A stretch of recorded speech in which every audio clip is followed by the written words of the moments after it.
My name is Zoe Washington. I am 34 years old, and winning a $47 million lottery jackpot should have been the happiest moment of my life. Instead, it uncovered a terrifying betrayal. I thought I had the perfect marriage. But when I accidentally discovered my husband's secret affair, I learned something even worse. He and his mistress were plotting to kill me and take every single penny. What happened next changed all our lives forever. Before I continue this story, let me know where you are watching from in the comments below. Hit like and subscribe if you have ever had to stand up to someone who smiled in your face while plotting your downfall. The air inside the custom mahogany closet of my husband's home office was thick with his expensive cologne. I crouched on the plush carpet, clutching a small slip of paper so tightly my knuckles ached. It was the sole winning ticket for the $47 million state jackpot. My heart was hammering against my ribs, a wild drumbeat of pure adrenaline. I had come home early to surprise Derek. He was the director of risk management at a top Atlanta investment fund. I could not wait to see the look on his face when I told him we were instantly and unimaginably rich. I heard the heavy oak door of his office click open. A smile stretched across my face in the dark. I held my breath, waiting for him to settle into his desk chair so I could jump out. But the footsteps that echoed on the hardwood floor were not alone. There was a second pair of lighter footsteps. I peered through the narrow slats of the closet door. Derek walked into my line of sight. He had his hands wrapped tightly around the waist of his young assistant, Jasmine. Right now, that sweet smile was pressed hungrily against my husband's neck. The air in my lungs vanished. I watched, paralyzed by a shock so profound it felt like a physical blow. Before my paralyzed muscles could obey my racing thoughts, Jasmine spoke. "How much longer do I have to wait for this bitch to drop?" Jasmine whined, pulling back from Derek. "You promised me we would be together by summer." Derek chuckled, a dark, callous sound. "Patience, baby," he murmured. "These things have to look natural. We cannot rush it and risk an investigation." "I already did my part," Jasmine complained. "I replaced all her backup asthma inhalers in her bathroom vanity and the one she keeps in her gym bag. It is literally just crushed chalk and baking soda now. If she has an attack, that inhaler is going to block her airway completely. It should have happened by now." I pressed my hand over my mouth to stifle a gasp. I had battled severe asthma since I was a student at Howard University. To pay my tuition and keep a roof over my head, I worked 3 overnight jobs. The stress, the freezing bus rides across Washington in the dead of winter, it had permanently damaged my lungs. My asthma was the physical scar of my hustle. Derek knew this. When we were dating, he used to stroke my back when I wheezed, calling me the epitome of black excellence. He had always pretended to care. And now he was laughing about it. "Your black excellence queen is a little too resilient," Derek mocked. "She works like a dog, hauling heavy furniture around those Buckhead mansions. It is only a matter of time before she triggers her own asthma attack. And when she reaches for that inhaler, it will be over. A truly tragic natural medical emergency. The grieving husband will call the paramedics and cry for the cameras." I felt a cold sweat break out across my forehead. He was using the very struggle I had confided in him as the weapon to destroy me. Jasmine giggled. "You are going to look so good in a black suit at the funeral. And once she is out of the picture, we finally get everything. Her company, the house, the life insurance. We will be set." $5 million from the life insurance alone," Derek boasted. "Once she stops breathing, all of that money is ours. We can finally buy that penthouse you want. Her lungs cannot handle much more of this pollen season. It is foolproof." I sat in the darkness, the lottery ticket crumpling in my sweaty palm. $47 million. I had come to share an empire with this man, and he was already counting the $5 million he would get for my corpse. Every time he had reminded me to take my inhaler recently, he was hoping it would be the moment I suffocated to death in front of him. Derek and Jasmine continued to talk. I forced myself to breathe shallowly through my nose, terrified that a sudden wheeze would betray my hiding spot. If they found me here, knowing what I knew, they would kill me right here on the office floor. Finally, Derek checked his watch. "I have a conference call in 10 minutes, he said. You need to head back to the main office before anyone notices you are gone. Jasmine sighed. Make her work late tonight so you can come see me. Derek kissed her one last time. I will text you when the coast is clear. I listened to the heavy oak door open and close. I stayed frozen in the closet for 5 minutes, making sure they were gone. My body trembled violently. Slowly, numbly, I pushed open the closet door and stumbled out into the blinding light of the home office. My legs felt like lead. The room suddenly felt like a crime scene. I leaned against Derek's mahogany desk, gasping for air. The panic was setting in tight and suffocating.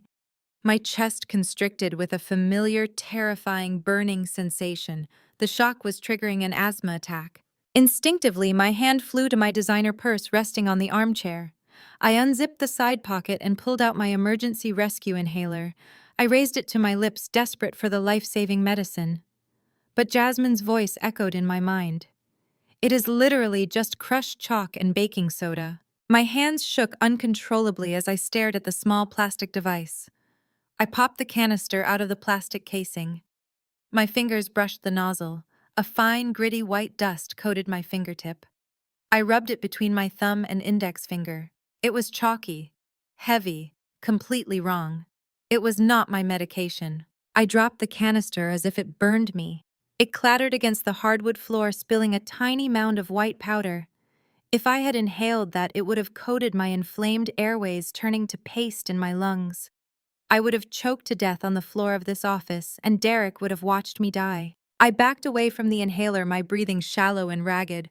I forced myself to focus, using every breathing technique I knew to keep my airways open. In through the nose, out through the pursed lips, slowly, carefully. I could not die today. I had to survive. I looked down. I was still gripping the crumpled, sweat-dampened lottery ticket. Derek wanted me dead for $5 million. He had no idea I was currently holding a piece of paper worth nearly 10 times that amount. He thought I was just a sick woman he could easily dispose of, a convenient path to wealthy widowhood. An icy calm washed over me. The tears dried. The woman who walked into this closet, the loving, trusting wife, eager to share her fortune, had died the moment Jasmine opened her mouth. The woman who stepped out was someone entirely different. I carefully smoothed out the lottery ticket and placed it deep inside a hidden zipper compartment in my purse. I looked at the spilled chalk on the floor, then at the family photo sitting on Derek's desk. He was smiling in the picture, his arm wrapped tightly around me, a predator posing with his prey. They wanted to play a game of life and death. They thought they held all the cards. But they did not know the kind of woman they were dealing with. They did not know the resilience of the girl who survived freezing bus rides and sleepless nights at Howard University. They wanted to take everything I had built and leave me in a body bag. I closed my eyes and took one last deep breath of the cool cedar-scented air. I was not going to give them the satisfaction of a natural death.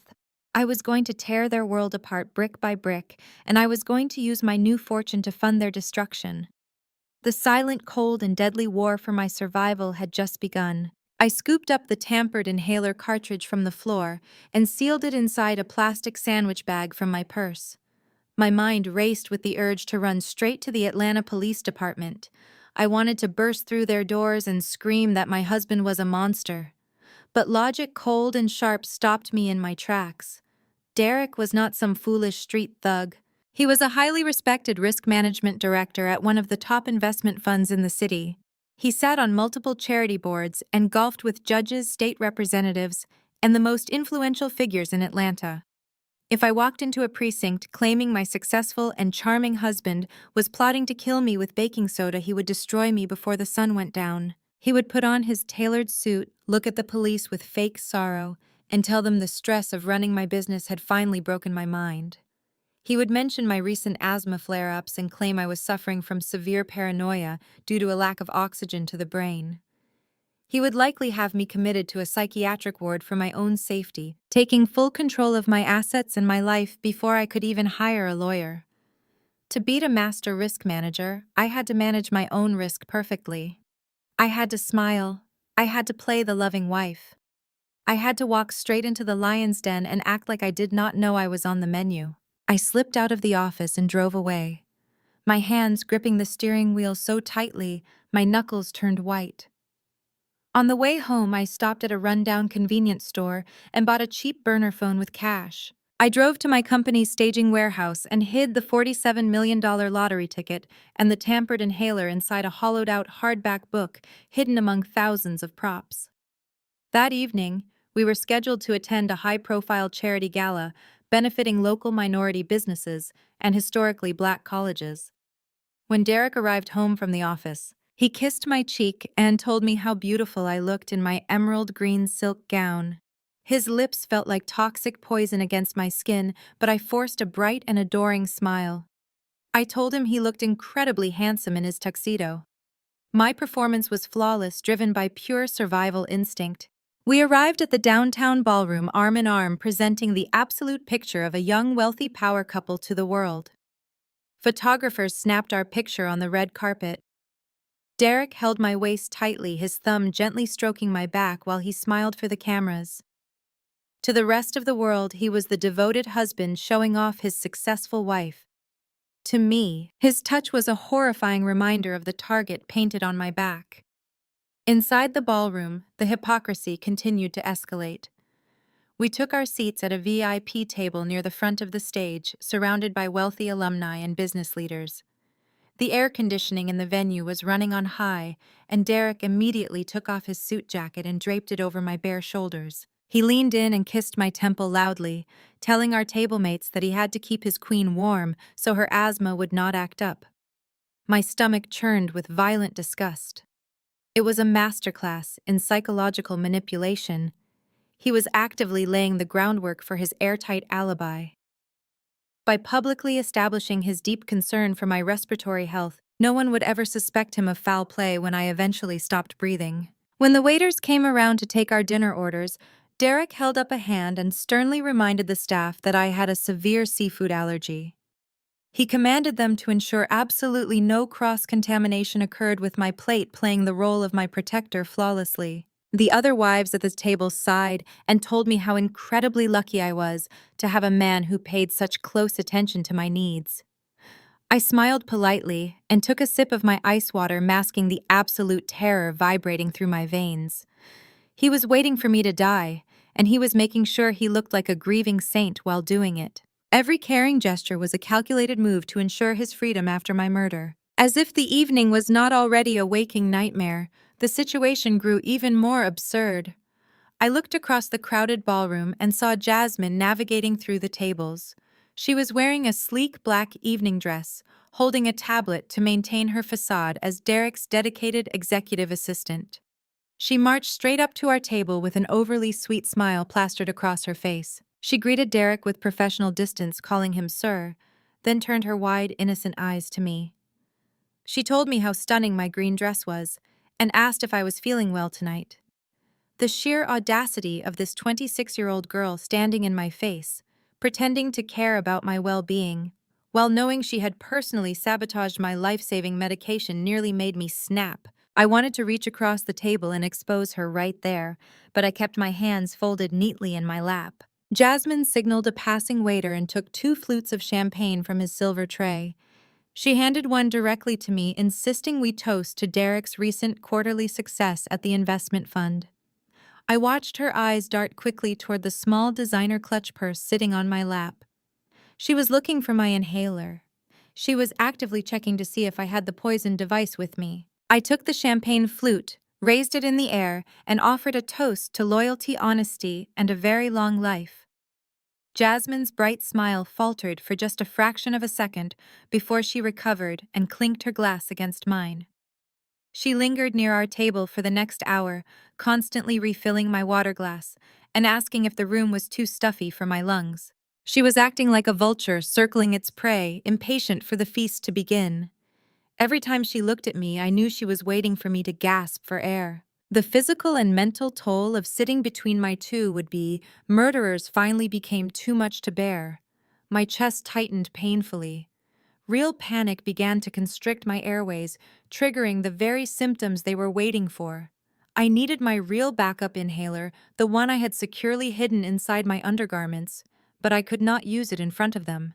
If they saw I had a working inhaler, they would realize I knew their plan, and they would simply find another way to kill me. I placed my linen napkin on the table and excused myself to the ladies' room. Jasmine immediately stepped forward and offered to accompany me, claiming she wanted to touch up her lipstick in the mirror. I firmly told her I needed a moment alone and walked away before she could insist. I walked quickly across the ballroom, keeping my posture perfectly straight until I pushed through the heavy wooden doors of the restroom. I locked myself inside a private stall and gasped for air. I retrieved the genuine inhaler, took a deep breath of the medication, and let the medicine open my burning lungs. I rested my forehead against the cool marble wall, fighting back tears of sheer exhaustion and betrayal. I had to remain strong. I reached into the hidden lining of my dress and pulled out the cheap burner phone. I punched in a phone number I knew by heart. It rang twice before a sharp professional voice answered. Tasha, I whispered, gripping the plastic phone so hard my fingers ached. It is Zoe. I need your help right now. Derek is sleeping with his assistant and they are plotting to murder me. Tasha had been my fiercely loyal sorority sister back at Howard University. We had pledged together, survived the toughest professors together, and shared all our deepest secrets. Now she worked as a federal financial investigator for the government, tracking down white-collar criminals and corporate fraud. She was brilliant, ruthless, and exactly the person I needed in my corner right now. There was a brief silence on the other end of the line. The professional tone vanished, replaced by the fierce loyalty of a sister ready for war. "Where are you right now? Are you safe?" Tasha asked, her voice dropping an octave. "I am at the charity gala downtown," I replied, keeping my voice hushed. "I am safe for the moment, but I am trapped here with both of them. And Tasha, there is something else. Something massive. I won the lottery today. $47 million. Derek does not know yet, but he has already been planning to kill me for my life insurance. I need you to look into his finances immediately. Dig into every single account he owns. Something is deeply wrong and I need to know exactly what he is hiding." "Give me 2 hours," Tasha said coldly. "Keep playing the perfect wife. I am opening a file right now. The hunt begins tonight." I survived the rest of the gala. I smiled until my jaw ached, clinking crystal glasses with Atlanta's elite all, while the man holding my hand was actively calculating the countdown to my funeral. When we finally returned to our sprawling suburban estate, I had to endure the ultimate psychological torture. I had to lie in our king-sized bed, perfectly still, listening to the rhythmic breathing of my executioner. Every time Derek shifted under the expensive Egyptian cotton sheets, every time his arm casually brushed against my waist, my skin crawled with visceral revulsion. I spent the entire night staring at the dark ceiling, my mind running through every conversation, every financial document, every piece of my life that this man had infected. As soon as the sun crested the horizon, I quietly slipped out of bed. I dressed in my usual tailored business suit, grabbed my keys, and left a cheerful sticky note on the granite kitchen island, claiming I had an emergency staging consultation in Alpharetta. Instead, I drove my SUV straight to an unmarked windowless concrete building in an industrial park near the airport. This was a secure, off-the-grid location Tasha used for sensitive federal investigations. There were no cameras, no digital check-ins, and absolutely no way for Derek to track my location. Tasha unlocked the heavy steel door before I even knocked. She pulled me into a fierce, bone-crushing hug. I finally let out the breath I had been holding since the closet. We walked into a freezing room illuminated only by the harsh blue glare of multiple computer monitors. Tasha had not slept. Empty coffee cups littered her metal desk. She looked at me with an expression that made my stomach drop. "It is worse than we thought, Zoe," Tasha said, her voice completely devoid of its usual warmth. She turned the largest monitor toward me. "I need you to brace yourself." I pulled up a metal chair and stared at the screen. What I saw dismantled the very foundation of the life I had spent a decade building. To understand the depth of the betrayal, you have to understand my business. I did not inherit a single dime. I built my company, Elite Staging Solutions, from the absolute ground up. In the early days, I was the one driving a rusted box truck through the sweltering Georgia heat. I was the one sweating through my clothes, hauling heavy velvet sofas and solid oak dining tables up 3 flights of stairs because I could not afford to hire a moving crew. I turned barren, lifeless drywall boxes into multi-million-dollar bidding wars. I had a gift for walking into an empty space and knowing exactly how to make it feel like a dream. I worked nights, weekends, and holidays. I ruined my back and damaged my lungs. But I built an empire. My staging warehouse was a massive facility packed with high-end luxury inventory, and I owned the property free and clear. Or at least I thought I did. Tasha pointed to a digital PDF of a commercial loan agreement. Derek forged your signature, she explained, tapping the screen. 6 months ago, he used his high-level connections in the finance sector to bypass standard verification protocols. He took out a massive secondary mortgage against your commercial warehouse and your entire business inventory. The notary public on the document is a former fraternity brother of his. They pushed it through quietly. He leveraged everything you built, Zoe.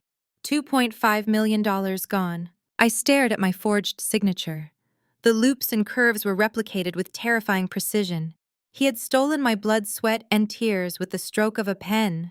My chest tightened, but I pushed the panic down. I needed facts. Where did the money go? I asked, my voice eerily calm. Derek makes a mid-6-figure salary. Why would he need to steal $2.5 million from my business? Tasha brought up a dizzying web of wire transfers and offshore accounts. Because your brilliant, highly respected risk management director is an absolute fraud, she said with a humorless laugh. He did not put the money into his investment fund. He poured almost $2 million into a catastrophic cryptocurrency scam. He bought into a digital coin right before the founders pulled the rug and vanished. He lost everything. The man who lectures wealthy clients on financial security is practically bankrupt. He is drowning in debt, Zoe. The sheer absurdity of it hit me like a physical strike.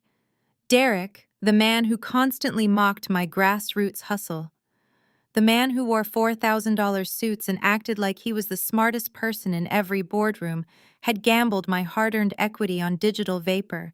He was a complete failure playing dress-up. But that is not all, Tasha warned, her fingers flying across the keyboard to open a new tab. He had $500,000 left over from the fraudulent loan. He washed the money through a shell LLC registered in Delaware. I traced the final destination. He bought real estate.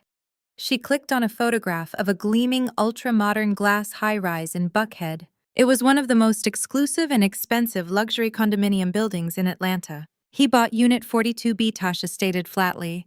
Floor-to-ceiling windows, private elevator access, and a rooftop pool. The title is in the name of the shell company, but the primary resident listed with the building management is Jasmine. A cold, hollow laugh escaped my lips. He had used the equity from my grueling labor to buy his 26-year-old mistress a luxury penthouse in the sky. While I was waking up at 5 in the morning to coordinate delivery trucks and manage staging crews, Jasmine was lounging by a rooftop pool paid for by my sweat. The utter disrespect was staggering. Tasha reached across the desk and grabbed my hand. Zoe, there is one final piece. This is the part that proves exactly what you heard in that closet. She brought up a secure portal showing a life insurance policy. I recognized it immediately. When we got married, we both took out standard policies, but the document on the screen had been recently modified. He contacted the broker 3 weeks ago. Tasha explained, her voice dropping to a serious whisper. He increased your coverage to $5 million, but more importantly, he expedited the payout terms. He paid a massive premium to add a specific clause. If you die of a sudden natural medical emergency, the standard investigation period is waived. The $5 million will hit his personal account within 72 hours of the death certificate being issued. The puzzle pieces locked together with sickening clarity. Derek was drowning in crypto debt. He had illegally leveraged my business to the breaking point. The financial walls were closing in on him.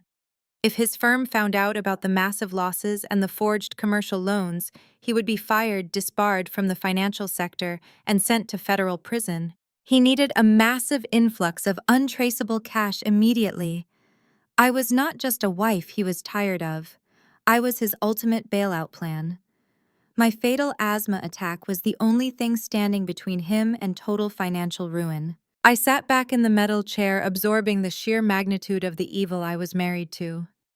He was going to watch me suffocate, collect $5 million, pay off his secret debts, and move into a Buckhead penthouse with Jasmine. It was a perfect, pristine plan. Except he left the closet door cracked open. Suddenly, the harsh silence of the server room was broken by the sharp buzzing of my burner phone resting on the metal desk. I picked it up.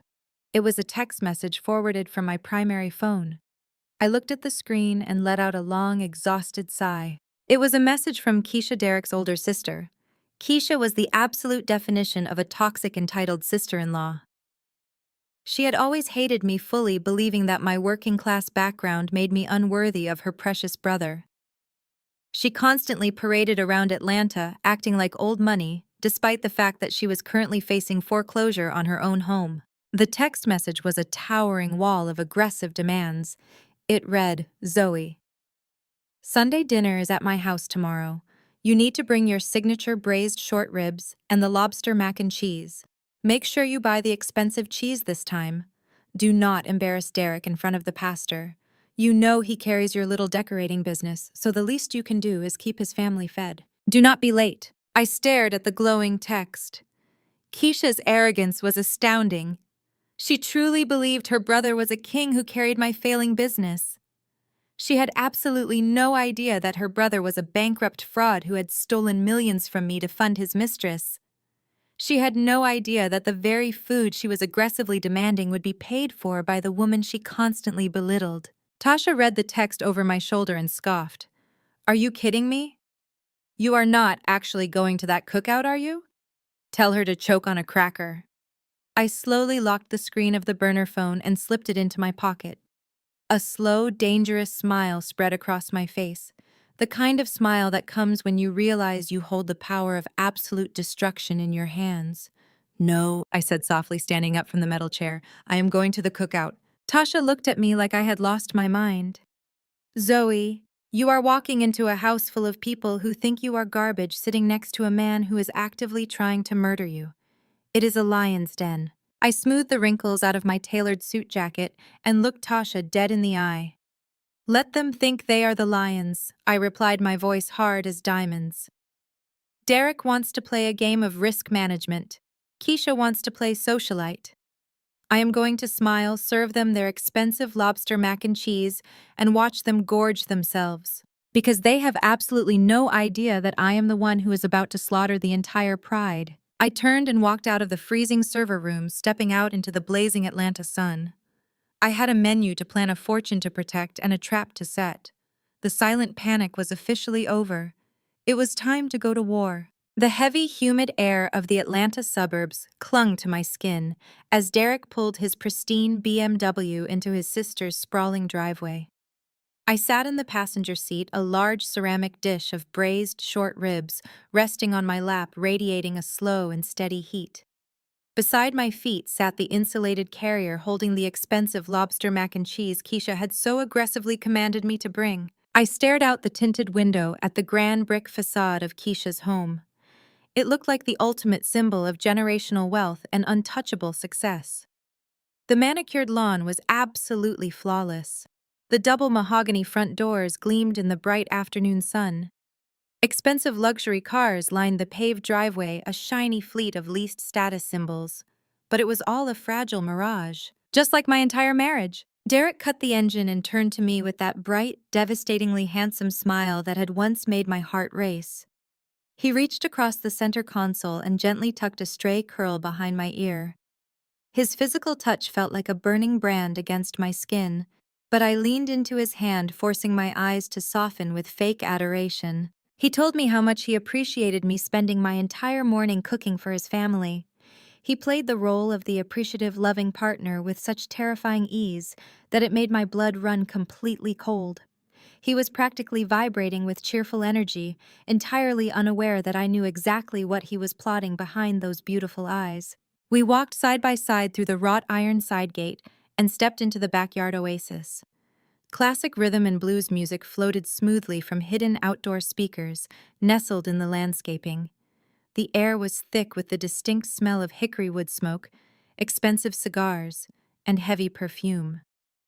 Derek's extended family filled the massive stone patio, lounging on luxury outdoor furniture while holding crystal glasses filled with sweet tea and dark bourbon. Pastor Thomas sat in the place of honor at the head of the massive teak dining table holding court with Derek's parents. The moment we appeared, the entire family erupted in joyful cheers. But those cheers were not for us as a couple. They were entirely for Derek. Keisha marched across the pristine stone patio to greet us, a glass of expensive champagne balanced casually in her hand. She wore a designer silk caftan that I knew for a fact she had purchased on a maxed-out credit card. She bypassed me entirely, throwing her arms around Derek's neck and kissing his cheek loudly. She turned to the crowd and proudly proclaimed that the absolute king of Atlanta finance had finally arrived. She showered him with excessive praise, stroking his ego, completely oblivious to the fact that her brilliant brother had just incinerated $2 million in a fraudulent cryptocurrency scam. I stood quietly holding the heavy ceramic dishes, watching the sickening display of hero worship. Keisha finally turned her condescending gaze toward me. She looked me up and down, her eyes lingering critically on my simple and understated sundress. She offered a tight, artificial smile and commanded me to take the food to the serving buffet before it got cold. She made sure to raise her voice so the pastor and the rest of the family could hear her, remind me not to drop anything clumsy on her expensive patio stones. I did exactly as I was told. I arranged the silver serving spoons, set out the expensive Gruyere and lobster dish, and quietly took my seat at the far end of the long dining table. As the family lined up to load their plates with the food I had spent 4 grueling hours preparing, the verbal assault officially began. It was a Sunday tradition for Keisha, a cruel blood sport she played every month to assert her dominance over the woman she felt was unworthy of her brother. She sat directly across from me, gracefully cutting into a tender short rib, and loudly asked how my cute little furniture-moving hobby was going. Derek's mother chuckled softly into her linen napkin, shaking her head. Keisha sighed dramatically, addressing the entire table instead of looking at me. She complained that it was such a terrible shame I spent all my time hauling heavy couches around empty houses instead of focusing on what really mattered for a married woman. She looked directly at my flat stomach, her meaning viciously clear to everyone sitting there. Derek placed a warm, heavy hand on my bare knee, under the table, playing the magnanimous and patient defender. He chuckled gently, a rich sound that echoed over the patio, and told Keisha to take it easy on me. He claimed that elite staging kept me busy and gave me a harmless sense of purpose. He told the table that he was more than happy to carry the heavy financial weight of our household so his beautiful wife could pursue her little artistic passions without worrying about paying the bills. The family nodded in deep, reverent agreement. Pastor Thomas smiled warmly at Derek, raising his glass of sweet tea, and praised him as the absolute model of a strong, providing husband. I absorbed the insults with a chilling, absolute calmness. My heart rate did not elevate a single beat. My hands did not shake as I cut my food. I took a slow sip of my iced tea, watching these people blindly worship a total fraud. Derek was sitting there graciously accepting their praise, while secretly bleeding my self-made business dry. He had illegally mortgaged the very company they were openly mocking just to buy his young mistress a luxury penthouse. Every single bite of expensive food they swallowed had been paid for by my relentless hard work. I let them gorge themselves on my dime while they tore my character to pieces. The contrast between their arrogance and my hidden reality was intoxicating. Keisha leaned forward over her plate, her eyes narrowing as she delivered her favorite kind of venom. A black woman can have all the degrees from Howard she wants, she sneered, making sure the pastor was listening closely to her traditional wisdom. But if she cannot keep her husband's plate full, she is useless. A woman's true value is the peace she brings to her man's home. You are running yourself ragged for a failing business while Derek provides your entire luxury lifestyle. You need to learn your place, Zoe. I simply smiled. It was a genuine, radiant, and completely unbothered smile that deeply unsettled Keisha. She glared at me, her brow furrowing, clearly confused by my total lack of outrage. She expected me to shrink into my chair to angrily defend my business, or to look to Derek for salvation. But I just kept smiling, because I was holding a secret that tasted sweeter than any revenge I could possibly speak aloud. Keisha was sitting in a $2 million house acting like absolute royalty. But I knew the actual verifiable truth. She was completely bankrupt. She had defaulted on her massive mortgage 6 months ago, hiding the warning notices from her family. The bank was quietly preparing to evict her and seize the estate. And just last month, using a blind proxy and an anonymous corporate holding company, I had quietly bought the foreclosed debt on this exact property. Keisha was sitting at my table eating my food on my property. I literally owned the very roof over her head. She was a delinquent tenant, facing imminent eviction, confidently lecturing a multimillionaire on financial stability and traditional family values. The sheer, unadulterated absurdity of it filled me with a cold, terrifying power. I nodded politely at Keisha, dabbing my lips with a napkin, and told her I would definitely keep her valuable advice in mind. Pastor Thomas clapped his hands together, signaling that it was finally time for the blessing over the meal. The entire table grew immediately quiet, bowing their heads reverently and joining hands to form a circle. I felt Derek's warm, strong fingers wrapped tightly around my left hand. But before the pastor could speak his opening prayer, Derek loudly cleared his throat and stood up from his chair. He tapped his crystal glass with a heavy silver spoon, demanding everyone's absolute attention. He looked down at me, his dark eyes shining with a flawless, practiced imitation of deep, abiding love. "I have an announcement to make," he said, his smooth voice carrying across the silent stone patio. "Next week is our 5-year anniversary. And I want to do something incredibly special for the wonderful woman who holds my heart." The extended family cooed with delight and anticipation. Keisha rolled her eyes, but forced a tight smile for the sake of appearances. Derek reached inside his tailored suit jacket and pulled out a glossy, high-quality printed brochure. "Zoe has been working so incredibly hard lately, dealing with her severe asthma flare-ups and the endless stress of running her business," he continued smoothly, addressing the attentive crowd. "So I have planned the ultimate exclusive getaway for us." He unfolded the brochure, holding it up for everyone to admire. "I have booked an isolated, completely off-the-grid luxury cabin deep in the dense forests of the Blue Ridge Mountains," he announced proudly. "No cell service, no internet connection, no neighbors, no worldly distractions of any kind. Just the two of us, entirely surrounded by nature, taking a whole week to completely reconnect and breathe the fresh mountain air." A loud roar of applause erupted around the long dining table. The aunts and female cousins sighed, swooning, calling him a true romantic and a blessing of a husband.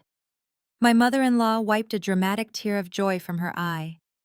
But beneath my calm exterior, every primal alarm bell in my nervous system was shrieking with absolute terror. An isolated cabin, off the grid, no cell phone service, deep in the mountains with no neighbors around to hear us scream. No possible way to call an ambulance when my airway suddenly closed up. This was not a romantic anniversary getaway to reconnect. This was the execution chamber. He was taking me high into the remote mountains to quietly murder me, where absolutely no one could save me or witness the crime. Derek looked down at me, handing me the glossy mountain brochure. He smiled that handsome, incredibly lethal smile and softly asked if I was surprised by his thoughtful gift. The entire family watched me eagerly, waiting for my emotional reaction. I looked down at the pictures of the remote cabin, then looked straight up into the dark eyes of the man actively planning my funeral. I let a bright, joyous smile spread completely across my face. I squeezed his hand tightly, matching his deadly facade perfectly. "I cannot wait," I said softly.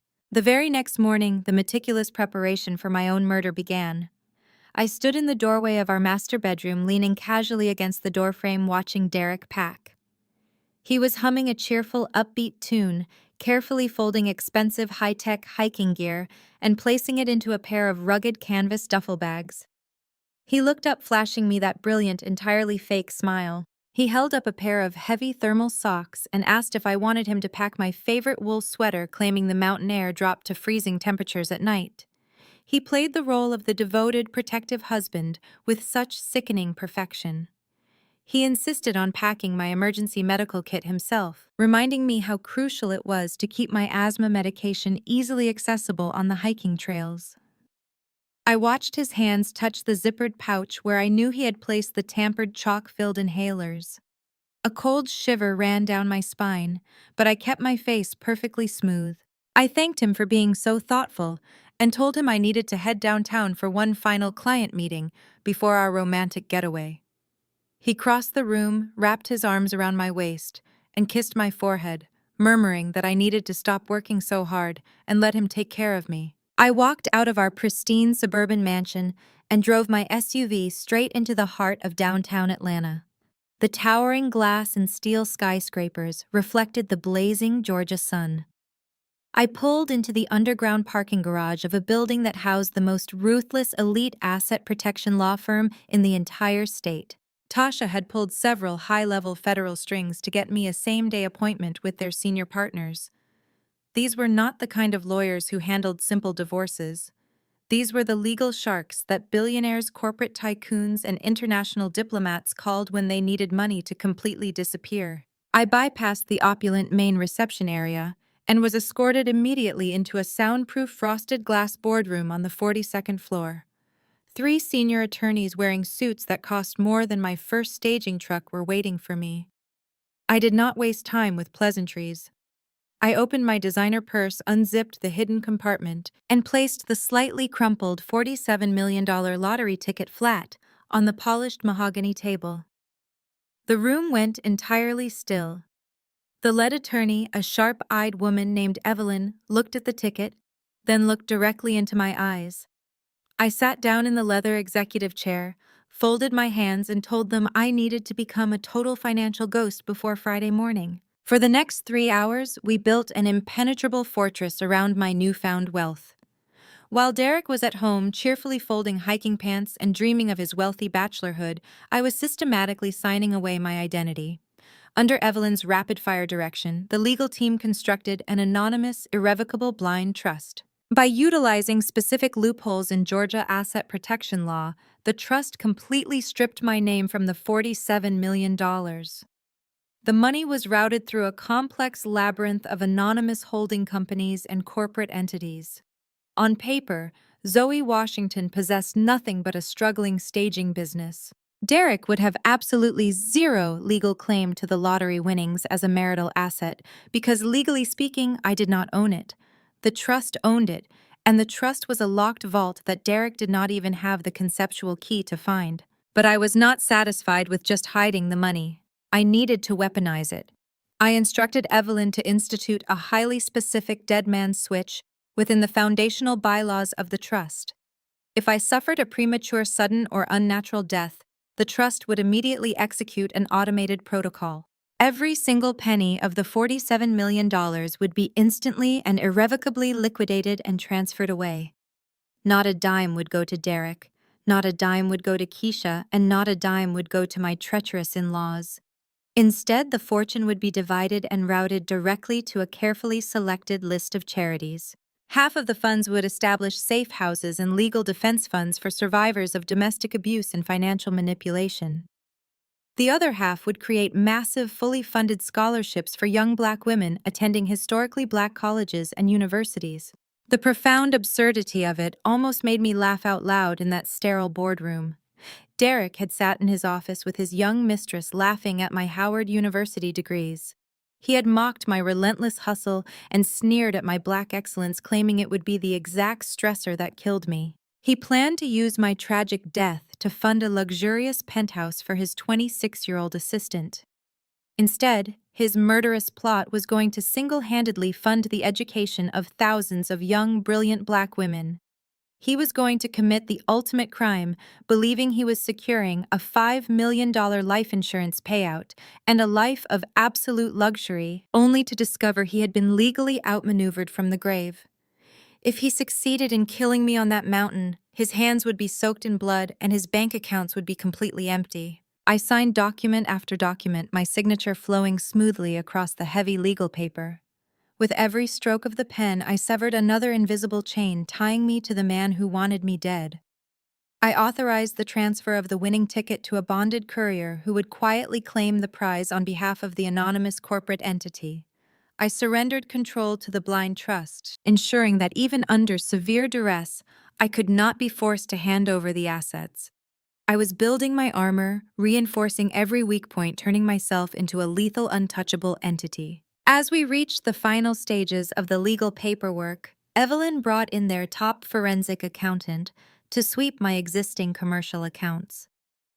We needed to ensure Derek had not embedded any hidden clauses or triggering mechanisms in the fraudulent loans he had taken out against Elite Staging Solutions. The accountant connected his secure laptop to the banking servers, and his fingers flew rapidly across the keyboard, tracing the digital architecture of my business finances. For several long minutes, the only sound in the boardroom was the rapid clicking of keys. Suddenly, the accountant stopped typing. He leaned closer to the monitor, his brow furrowing in deep concentration. He ran the diagnostic sequence a second time, then slowly turned the laptop screen toward me and Evelyn. He pointed to a pending transaction buried deep within the commercial banking ledger, hidden under layers of automated payroll schedules and vendor payouts. Derek was not just a murderer. He was a meticulous, greedy parasite who wanted to suck the absolute marrow from my bones before discarding the carcass. The accountant explained that Derek had used his unauthorized access to my business accounts to set up a massive automated international wire transfer. He had programmed the bank to sweep the absolute last remaining liquid capital from Elite Staging Solutions, every dollar from my operational budget, my payroll accounts, and my emergency reserves, into a completely untraceable offshore account located in the Cayman Islands. I stared at the screen, my heart pounding a steady, furious rhythm against my ribs. I asked the accountant when the wire transfer was scheduled to execute. He highlighted a string of numbers on the pending ledger. The transfer is locked in to execute automatically this coming Friday, exactly at noon Eastern Standard Time, he stated clearly. Friday at noon, the second day of our romantic anniversary getaway. The exact time we would be deep in the dense forests of the Blue Ridge Mountains, hiking miles away from civilization, miles away from a cell phone tower, and completely cut off from the rest of the world. He had scheduled the final financial hemorrhage to occur at the precise moment he planned to trigger my fatal asthma attack. He was going to drain the last drop of blood from my life's work while simultaneously watching the actual breath leave my lungs. He wanted to ensure that when the police eventually found my body and the lawyers looked at my business, Elite Staging Solutions, would be an empty, bankrupt shell, leaving him with the $5 million life insurance payout and a clean slate. Evelyn looked at me, her professional demeanor cracking to reveal a sharp, predatory edge. She asked if I wanted them to block the transfer and lock down the accounts immediately to save my business capital. I looked at the glowing screen, calculating the risk, calculating the timing, visualizing Derek standing in the woods waiting for the clock to strike noon. If I blocked the transfer now, Derek would receive an automated bank alert. He would instantly know I was onto him. He would panic, cancel the trip, and either run from his massive cryptocurrency debts or find a faster, messier way to kill me before I could expose him. I needed him comfortable. I needed him to believe he was a criminal mastermind completely in control of the narrative, right up until the trap snapped shut on his neck. "Do not block it," I commanded, leaning back in the leather chair. "Leave the scheduled transfer exactly as it is. Let him think his offshore parachute is perfectly packed and ready to deploy."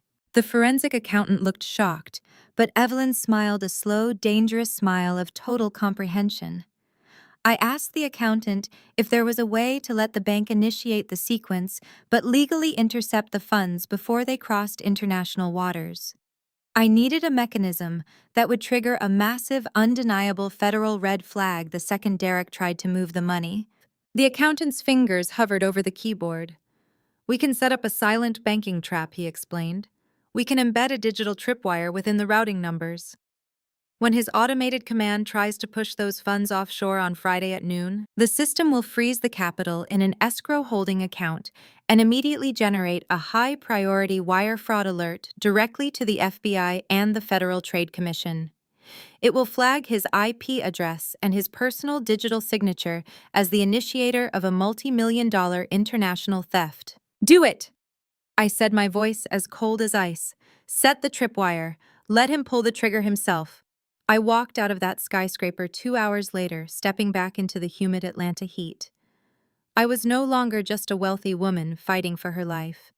I was a loaded weapon, walking straight into the woods to hand my husband the shovel he would use to dig his own grave. The trap was set, but a trap is useless if the prey still has alternate escape routes. I had to sever every single financial artery Derek had access to, bleeding his resources dry before he even realized he was cut. I drove straight from the towering legal district to my company staging warehouse to gather my crew. We had a massive high-priority contract to fulfill that afternoon. It was a $12 million luxury penthouse in Midtown Atlanta that needed to be fully furnished, styled, and prepared for an exclusive open house before sunset. This was grueling, physically punishing work. It was the exact kind of backbreaking labor Keisha had mockingly called a little decorating hobby. I arrived at the loading dock, threw off my tailored blazer, rolled up my sleeves, and immediately went to work. I barked precise orders to my crew of 5 moving men, directing the chaotic flow of heavy furniture into the freight elevator. I hauled brass floor lamps, adjusted massive abstract canvases, and physically helped lift a solid oak dining table. Sweat beaded on my forehead and dust covered my hands. I poured my absolute soul into every square inch of that penthouse. This business was my blood and sweat. This was the empire Derek believed he could simply leverage and steal with a forged signature. As I was violently adjusting a heavy velvet sectional to perfectly face the floor-to-ceiling windows, my burner phone vibrated deep in my pocket. It was Tasha. She had successfully hacked into the internal security cameras of Derek's prestigious investment firm, bypassing their basic corporate firewalls to access the live feed in his private office. She sent a secure visual link directly to my screen. I stepped into the opulent marble-lined master bathroom of the penthouse, locked the heavy wooden door behind me, and opened the video feed. The contrast between our two realities was enough to make my blood boil. While my muscles ached and my hands blistered from manual labor, Derek was lounging in his ergonomic leather chair in a climate-controlled office. His expensive suit jacket was draped neatly over a mahogany coat rack.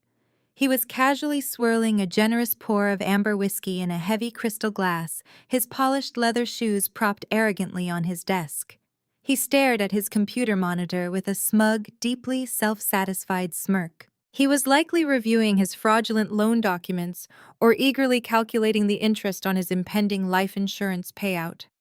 He truly believed he was a financial mastermind who had completely outsmarted a woman who was currently outworking him 10-1. He thought he was an untouchable king, but he was nothing more than a pathetic parasite wearing a stolen Rolex. While watching him sip his whiskey, I put my phone on speaker and initiated the final financial lockdown. I dialed the direct emergency line of my primary commercial banker, a woman I had done business with for 8 consecutive years. Using the exact legal authorization codes and federal statutes Evelyn had provided, I officially flagged the $2.5 million secondary mortgage as a hostile, unauthorized forgery. I triggered an absolute hard freeze on every single operational account tied to Elite Staging Solutions.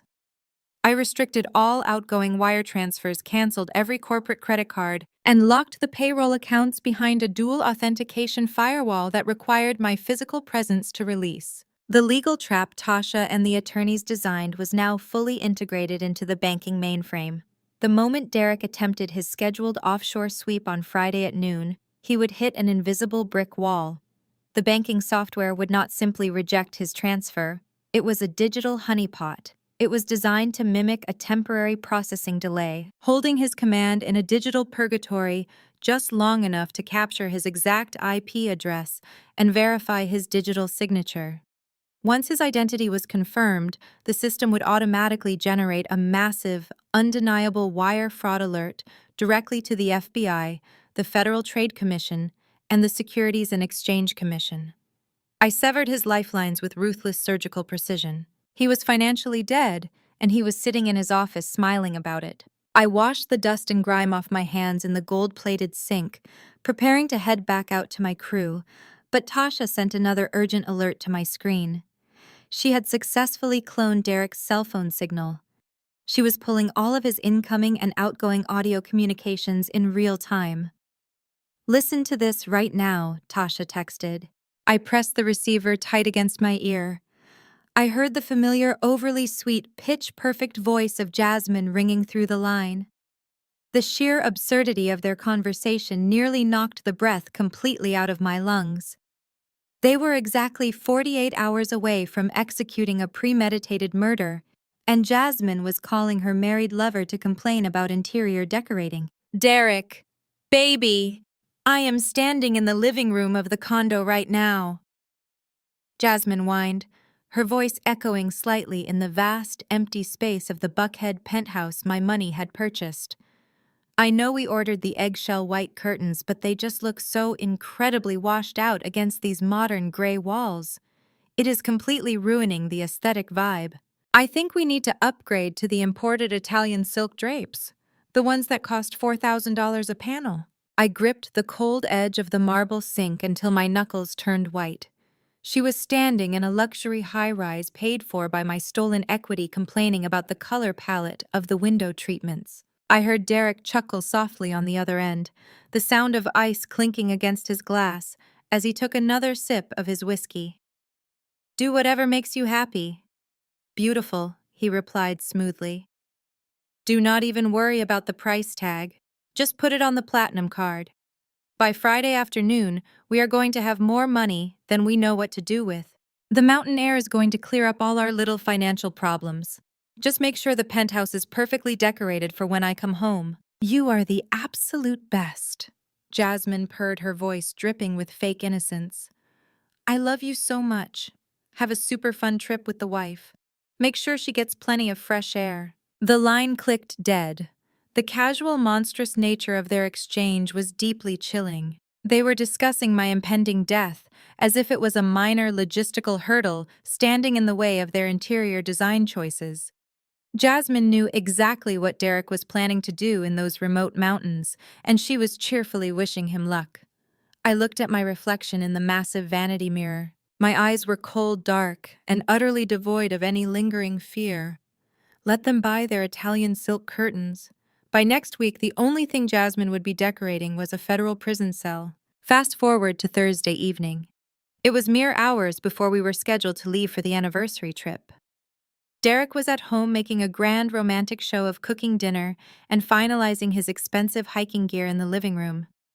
I told him I needed to run to the staging warehouse to grab some final vendor invoices before being completely off the grid for a week. Instead, I drove my SUV to the lowest subterranean level of a dimly lit parking garage beneath a downtown shopping center. The heavy concrete pillars cast long, intimidating shadows across the empty pavement. Tasha was waiting for me in the darkest corner, leaning against the hood of her unmarked black Federal sedan. She was wearing dark tactical clothing, holding a small, heavy metal briefcase. I parked my vehicle beside hers and stepped out into the damp, echoing garage. We did not exchange any polite pleasantries. The time for talking was over. Tasha opened her briefcase and pulled out a specialized sewing kit alongside a collection of tiny, highly advanced electronic devices. "Hand me the designer handbag you are taking on the trip," Tasha ordered. I handed over my expensive leather tote. Tasha used a razor-sharp seam ripper to carefully open the thick bottom lining of the bag. She retrieved a microtransmitter, a piece of technology no larger than a standard shirt button, and expertly stitched it deep inside the hidden layers of the leather. She sealed the seam so flawlessly that it was completely invisible to the naked eye. "This transmitter runs on a continuous kinetic battery," Tasha explained, her voice echoing slightly in the desolate garage. "As long as the bag is moving, it is actively generating power. It is a high-frequency continuous audio bug. It completely bypasses standard cellular networks and bounces its signal directly off military satellites. I will be able to hear every single word Derek says to you, even if you are entirely off the grid." Next, she instructed me to take off my left hiking boot. I handed her the heavy waterproof footwear I had purchased specifically for the rugged mountain terrain. Tasha removed the cushioned insole, hollowed out a small cavity in the dense rubber heel, and firmly embedded a military-grade GPS tracker. She covered the device with a waterproof sealant and carefully replaced the padded insole. This tracker pings your exact global coordinates every 30 seconds, she said, handing the heavy boot back to me. Derek specifically chose the Blue Ridge Mountains because there is absolutely no reliable cell tower coverage. He thinks he is taking you into a complete communications dead zone. He thinks you will have absolutely no way to call for help when he finally tampers with your asthma medication. But as long as you are wearing that specific boot, I will know your exact location within a 3-foot radius. I laced the heavy boot back onto my foot, feeling the solid, reassuring weight of the technology hidden beneath my heel. I looked at Tasha. Her fierce, highly professional exterior could not completely hide the deep, genuine worry shining in her eyes. "Zoe, you need to listen to me very carefully," Tasha said, gripping both of my shoulders with bruising, desperate force. "Derek has planned this execution perfectly. He is going to wait until you are deep in the woods, miles away from the main cabin and any potential witnesses before he makes his move. The exact second you lose cell service up there, you are completely on your own. My tactical team will be actively stationed at the base of the mountain, but it will take us precious time to navigate the terrain and reach your coordinates. You have to play his twisted game. You have to act completely oblivious. But the absolute second he makes his move, you have to survive until I breach. Do you understand me?" I looked at my fiercely loyal friend, the woman who was actively risking her entire federal career to save my life. I adjusted the strap of my designer bag on my shoulder and nodded slowly. "I understand," I said quietly. "He thinks he is taking a sheep to the slaughter. He has absolutely no idea he is walking into the woods with a wolf." The morning sun barely pierced the thick layer of gray clouds as Derek loaded the heavy canvas duffel bags into the trunk of his immaculate black SUV. I stood on the pristine driveway of our suburban estate, pulling my tailored wool coat tightly around my shoulders, shivering from the crisp morning air and the chilling reality of what this day would bring. Derek slammed the trunk shut with a solid thud and walked over to me, wrapping his arms around my waist from behind. He buried his face in my neck, inhaling deeply, and whispered that he was so incredibly ready to leave the world behind. I leaned back against his chest, resting my hands over his, and told him I needed this escape more than anything. My voice was soft, laced with a feigned exhaustion that I knew would feed directly into his twisted ego. He opened the passenger door for me, his hand resting protectively on the small of my back as I climbed into the plush leather seat. As we pulled out of our neighborhood and merged onto the interstate heading north toward the Blue Ridge Mountains, the psychological warfare officially commenced. The interior of the SUV felt like a luxurious climate-controlled isolation chamber. Derek connected his phone to the sound system and initiated a carefully curated playlist of vintage rhythm and blues. The smooth, soulful voices of the 90s filled the confined space. It was the exact soundtrack of our college years at Howard University. It was a calculated, weaponized nostalgia. He reached across the wide center console and took my left hand, weaving his fingers tightly through mine. He rested our joined hands on his thigh, absent-mindedly stroking my knuckles with his thumb while steering the heavy vehicle with his right hand. He started talking about the night we first met at a homecoming tailgate, painting a beautiful, romanticized picture of how he knew instantly that I was the woman he was going to marry. He recalled the exact dress I was wearing, the way I laughed, the way he felt when I finally agreed to give him my number. Every single word that poured out of his mouth was dipped in honey, yet entirely laced with lethal intent. He was laying the groundwork, building the narrative of the devastated, deeply in love husband who was about to tragically lose his soulmate. I played my part flawlessly. I let my head rest against the tinted window, gazing out at the blur of passing pine trees, and smiled at his stories. I chimed in with my own affectionate memories, perfectly matching his energy. To anyone watching us through the windshield, we were the absolute picture of a successful, thriving Black couple heading off to celebrate a milestone anniversary. Beneath the surface, the tension was so thick it threatened to shatter the glass. Every time his thumb brushed my skin, I thought about the forged commercial loans, the luxury penthouse he bought for Jasmine, and the $5 million life insurance policy waiting to be claimed. To solidify his absolute confidence in his plan, I decided to give him exactly what he wanted. I cleared my throat, taking a shallow, ragged breath and let out a dry, raspy cough. I brought my hand to my chest, closing my eyes and forced another mild coughing fit, making sure to sound weak and congested. Derek immediately turned down the music, his brow furrowing in a picture-perfect display of deep concern. He asked if my chest was feeling tight, suggesting I might need to take a puff from my inhaler before we gained any more elevation. I waved him off with a tired smile, claiming the changing weather was just irritating my lungs a little bit, but assuring him I would be fine once we settled into the cabin. A dark, triumphant gleam flashed in his eyes for a fraction of a second before he masked it with loving sympathy. He told me to rest, promising he would take care of absolutely everything. 2 hours into the drive, the flat highway transitioned into winding two-lane mountain roads. The sky grew increasingly dark, the morning gray, turning into a deep, bruised purple. The air pressure dropped heavily, signaling the arrival of a massive storm front. Derek pulled the SUV into a rundown, brightly lit gas station, nestled at the base of the mountain foothills. He announced he was going to top off the tank and grab some road trip supplies. I remained in the passenger seat watching him pump the gas with casual ease before he strolled into the small convenience store. Through the glass storefront, I watched the sheer absurdity of my husband interacting with the elderly cashier. Derek was holding 2 bottles of expensive sparkling water, a bag of my favorite white cheddar popcorn, and a box of dark chocolate truffles. He placed the items on the counter and engaged the cashier in animated conversation.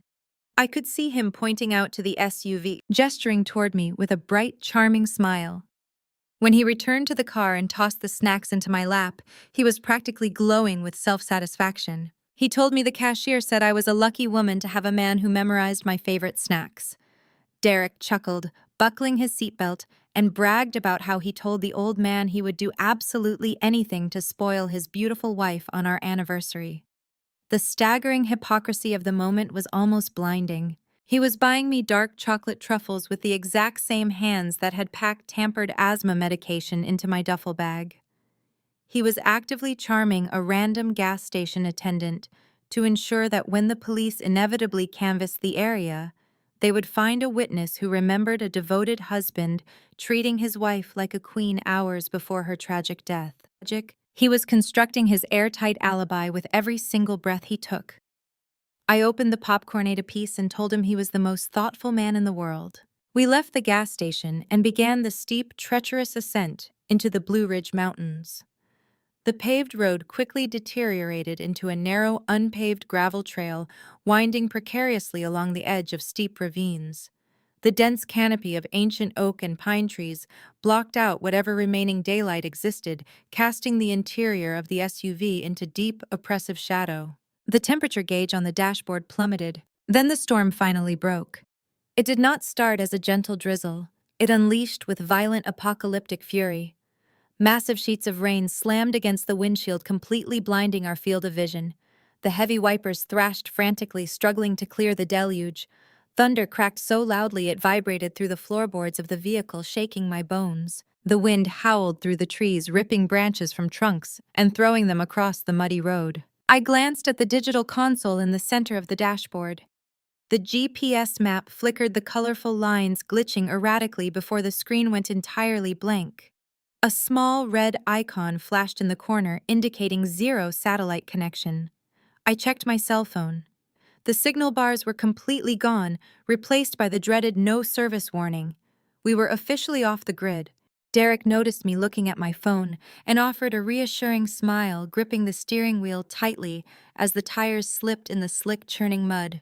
He told me not to worry about the signal, reminding me that the whole point of this trip was to disconnect from the chaos of the city. He said the isolation was going to be the best thing for my stress levels. I nodded, slipping my phone back into my pocket, pressing my heel firmly down into the floor mat. I could feel the solid, rigid shape of the military-grade GPS tracker hidden deep inside the sole of my hiking boot. I knew that even though the digital dashboard was blank, Tasha was sitting in a command center watching a bright red dot move steadily up the mountain topography. I was totally isolated, but I was not lost. We crawled up the treacherous mountain pass at a terrifyingly slow pace. The rain was turning the steep gravel path into a rushing river of brown sludge. Derek's knuckles were stark white as he fought to keep the heavy SUV from sliding sideways into the deep ravines dropping off to our right. Suddenly, a deafening crack echoed through the forest, louder than the thunder. Derek slammed his foot on the brakes. The heavy vehicle skidded violently, the anti-lock brakes grinding and shuddering before we finally lurched to a halt mere feet away from disaster. I leaned forward, peering through the rain-lashed windshield. A massive, ancient oak tree, completely uprooted by the saturated soil and brutal wind, had collapsed directly across the road ahead of us. Its massive trunk blocked the entire path, entirely impassable. Derek let out a sharp curse, slamming his hand against the steering wheel. He threw the SUV into reverse, intending to back down the narrow trail to find an alternate route. But as he looked through the rearview camera, his face drained of all color. I twisted in my seat and looked through the back window. The sheer volume of water rushing down the mountain had caused a massive mudslide directly behind us. A towering wall of wet earth, rocks, and debris had completely washed out the narrow road we had just traversed. The path was entirely gone, replaced by a gaping muddy chasm. We were completely boxed in. The giant fallen oak blocked us from moving forward to the cabin, and the massive mudslide prevented us from retreating down the mountain. The storm raged violently around us, rocking the heavy vehicle on its suspension. We were miles away from civilization, stranded in a total communications dead zone, surrounded by impenetrable wilderness and unforgiving weather. Derek turned to look at me, the charming facade momentarily slipping to reveal genuine, unadulterated panic. He realized his perfectly orchestrated timeline was falling apart. He had planned to murder me in the comfort of an isolated luxury cabin, not trapped inside a freezing vehicle during a catastrophic storm. But I simply looked back at him, my expression perfectly calm, keeping my breathing slow and measured. The trap had effectively closed around both of us. The stage was finally set. I was locked in a steel box on the side of a mountain with my executioner, and the hunt had officially begun. We sat in the idling SUV for 10 agonizing minutes, while the torrential rain battered the roof. Derek pounded his fists against the steering wheel, his carefully constructed timeline fracturing before his very eyes. He grabbed a heavy waterproof tactical flashlight from the center console and turned to me, his face a mask of faux concern, masking his mounting panic. He declared we could not stay in the freezing vehicle overnight. The cabin was only a half-mile up the trail just beyond the fallen oak tree. We had to hike the rest of the way on foot. I nodded, wrapping my tailored wool coat tighter around my shoulders, playing the part of the compliant, frightened wife to absolute perfection. He retrieved our rugged canvas duffel bags from the trunk, handing me my smaller bag. As we stepped out of the vehicle, the sheer force of the wind nearly knocked me off my feet. The rain felt like shards of ice stinging my cheeks and blinding my vision. We navigated the slippery, treacherous terrain, climbing carefully over the massive, jagged roots of the uprooted tree. I dragged my feet intentionally in the thick mud, forcing short, shallow breaths to simulate the early, desperate stages of an asthma flare-up. Derek grabbed my arm, practically dragging me up the steep embankment. His grip was entirely too tight, a brief flash of genuine frustration leaking through his devoted husband facade. He needed me alive just long enough to reach the isolated cabin. He needed the setting to be pristine for his tragic narrative. We finally reached the top of the ridge. The cabin loomed out of the darkness, a massive rustic structure built from dark timber and heavy river stone. It looked less like a romantic weekend getaway and more like a fortified bunker. Derek unlocked the heavy front door and shoved us inside, slamming the storm out behind us with a resounding thud. We stood dripping in the expansive foyer. He flipped the light switch on the wall, but the cabin remained bathed in absolute blackness. The severe storm had already knocked out the local power lines. He cursed under his breath, rummaging through the entryway closet until he found a box of matches and a heavy kerosene lantern. He moved into the sprawling living room and immediately set to work building a fire in the massive stone hearth. The flames quickly caught the dry kindling, casting long, dancing shadows across the vaulted timber ceilings. I sat down heavily on a dark leather sofa, shivering dramatically, clutching my hand against my chest. Derek turned to me, the golden light of the fire illuminating his sharp jawline and the calculating coldness in his eyes. He stripped off his wet rain jacket and insisted that I rest by the warmth of the fire. He told me he was going to cook us a beautiful romantic anniversary dinner on the gas stove. He said absolutely nothing was going to ruin this milestone weekend for us. I remained on the sofa, wrapping myself in a thick woven blanket I pulled from the back of the chair. The kitchen was an open layout situated just beyond the edge of the living room. The glow from the fireplace barely reached the dark granite countertops, leaving the culinary space in deep flickering twilight. Derek lit a few tall pillar candles and placed them strategically around the kitchen island. I watched his dark silhouette move with methodical, frightening precision. He opened his canvas duffel bag, the exact same one he had so carefully packed the morning before, and retrieved a vacuum-sealed cooler bag containing prime-cut steaks and a bottle of incredibly expensive red wine. He hummed a cheerful rhythm as he seasoned the meat, the upbeat sound carrying clearly over the crackle of the burning logs. It was a bizarre domestic scene layered entirely over a foundation of pure malice. I kept my eyes half closed, breathing loudly enough for him to hear, pretending to be utterly exhausted and physically drained by the grueling hike. Through my eyelashes, I watched his shadow stretch against the far wall. He opened the bottle of wine with a steel corkscrew, setting the cork aside to let the vintage breathe. Then he reached deep into the inner pocket of his slacks. He pulled out a tiny clear plastic vial. Even from my position on the sofa, I instantly recognized the distinct white powder packed inside. It was a heavy, highly concentrated dose of prescription sedatives. He had meticulously crushed the pills into a fine dust to ensure they would dissolve immediately. He needed to completely incapacitate me. He needed me entirely helpless, devoid of any adrenaline or primal survival response when he finally triggered the fatal asthma attack. He wanted me unconscious so I could not struggle, scream, or attempt to find my emergency inhaler when my airways began to violently close. I watched him pour a generous glass of the deep ruby-colored wine. He hovered his hand over the crystal goblet and tapped the side of the vial. The white powder cascaded down, vanishing immediately into the dark liquid without a trace. He picked up a long silver spoon and stirred the wine with a slow, rhythmic, hypnotic motion.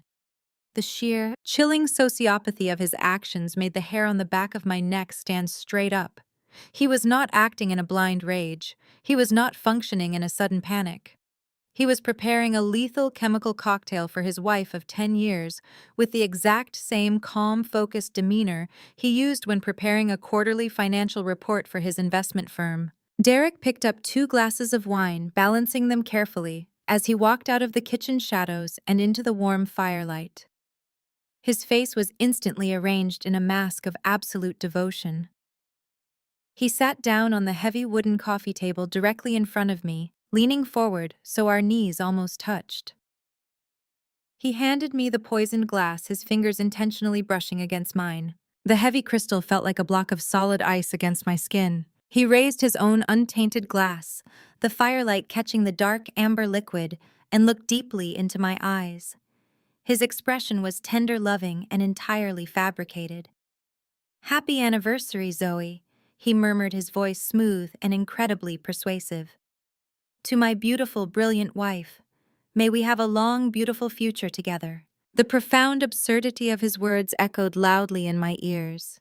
He was looking at a woman he believed would be a corpse in a matter of hours, toasting to a future he had actively ensured would never exist.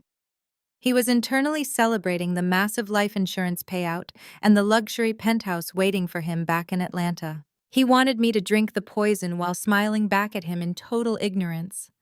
I raised my glass, tapping the rim gently against his. To us, I replied, my voice raspy and perfectly convincing. He brought his glass to his lips and took a slow, deliberate sip, his eyes never leaving my face. He was waiting for me to drink. He needed to visually confirm the sedative entering my system. I brought the rim of the crystal goblet to my mouth, tipping the heavy glass just enough to let the red wine touch my lower lip without letting a single solitary drop pass my teeth. Just as I lowered the glass, I let out a sharp, sudden gasp of distress and dropped my linen napkin directly onto the floor near his feet. "Derek, my inhaler." I gasped out, my voice thick with simulated breathless panic. I think it fell out of my pocket on the hike up the trail. Derek immediately looked down, his gaze shifting entirely to the floorboards, as he frantically searched for the small plastic device. In that crucial split second of total distraction, I moved with lightning speed. A large decorative potted fern sat on the end table directly to my left. With a rapid flick of my wrist, I dumped the entire contents of the poisoned wineglass deep into the dark, damp soil of the plant. By the time Derek raised his head back up, my glass was completely empty, resting casually on my knee. I lied, telling him I must have left the inhaler in my duffel bag in the bedroom. I wiped my mouth with the back of my hand and let my shoulders slump heavily against the sofa cushions. He looked at the empty glass, a profound, undeniable wave of relief washing over his sharp features. He told me not to worry, promising he would find the medication for me while I rested my lungs. He stood up, taking my empty glass and returning it to the kitchen counter. I waited exactly 15 minutes before initiating the next critical phase of my performance. I let my head loll loosely to the side, my eyes drooping shut. When Derek asked me how I was feeling, I slurred my words heavily, dragging out the syllables to perfectly mimic the intense grogginess of a heavy chemical sedative taking hold. I told him the hike had completely drained my energy, and the wine was making me incredibly dizzy and disoriented. I let my hands go completely limp, dropping the thick blanket onto the floor. Derek walked over to the sofa, his footsteps heavy and confident on the hardwood floor.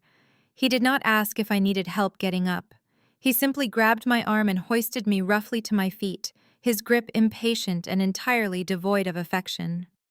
The loving husband facade was beginning to crack, now that he believed the drugs were actively doing their work. I stumbled intentionally, letting my knees buckle so he had to support my entire body weight. I dragged my feet across the floorboards as he guided me down the dark hallway toward the master bedroom. He pushed open the bedroom door. The space was illuminated only by violent occasional flashes of lightning from the storm raging outside the windows. He practically dropped me onto the edge of the large, heavy timber bed. I let myself fall backward, bouncing slightly on the mattress, allowing my arms to splay out uselessly at my sides. I closed my eyes, steadying my breathing into a deep, rhythmic pattern exactly like someone slipping into an inescapable chemically induced coma. Derek stood over me for a long, terrible moment. I could hear his breathing shallow and rapid with dark adrenaline. He leaned down, his face so close to mine I could smell the expensive red wine on his breath. He whispered my name, his voice cold and devoid of any human emotion. I did not move a single muscle. I did not flinch. I remained perfectly still, a flawless statue resting in the dark. He let out a harsh, deeply satisfied breath, turned on his heel, and walked out of the bedroom, pulling the heavy wooden door shut behind him. The loud click of the metal latch sounded like a gunshot in the silent room. I waited until his footsteps faded completely down the hallway before silently opening my eyes. The room was pitch black. The storm lashed furiously against the window panes, the heavy rain rattling against the glass like a handful of gravel thrown with force. I carefully rolled off the bed, my boots silent against the thick woven rug. I crouched in the darkest corner of the room, positioning myself in the blind spot directly behind the heavy oak dresser. I pressed my hand firmly against my boot, feeling the solid, reassuring lump of the GPS tracker embedded deep in my heel. I was alive. I was fully alert.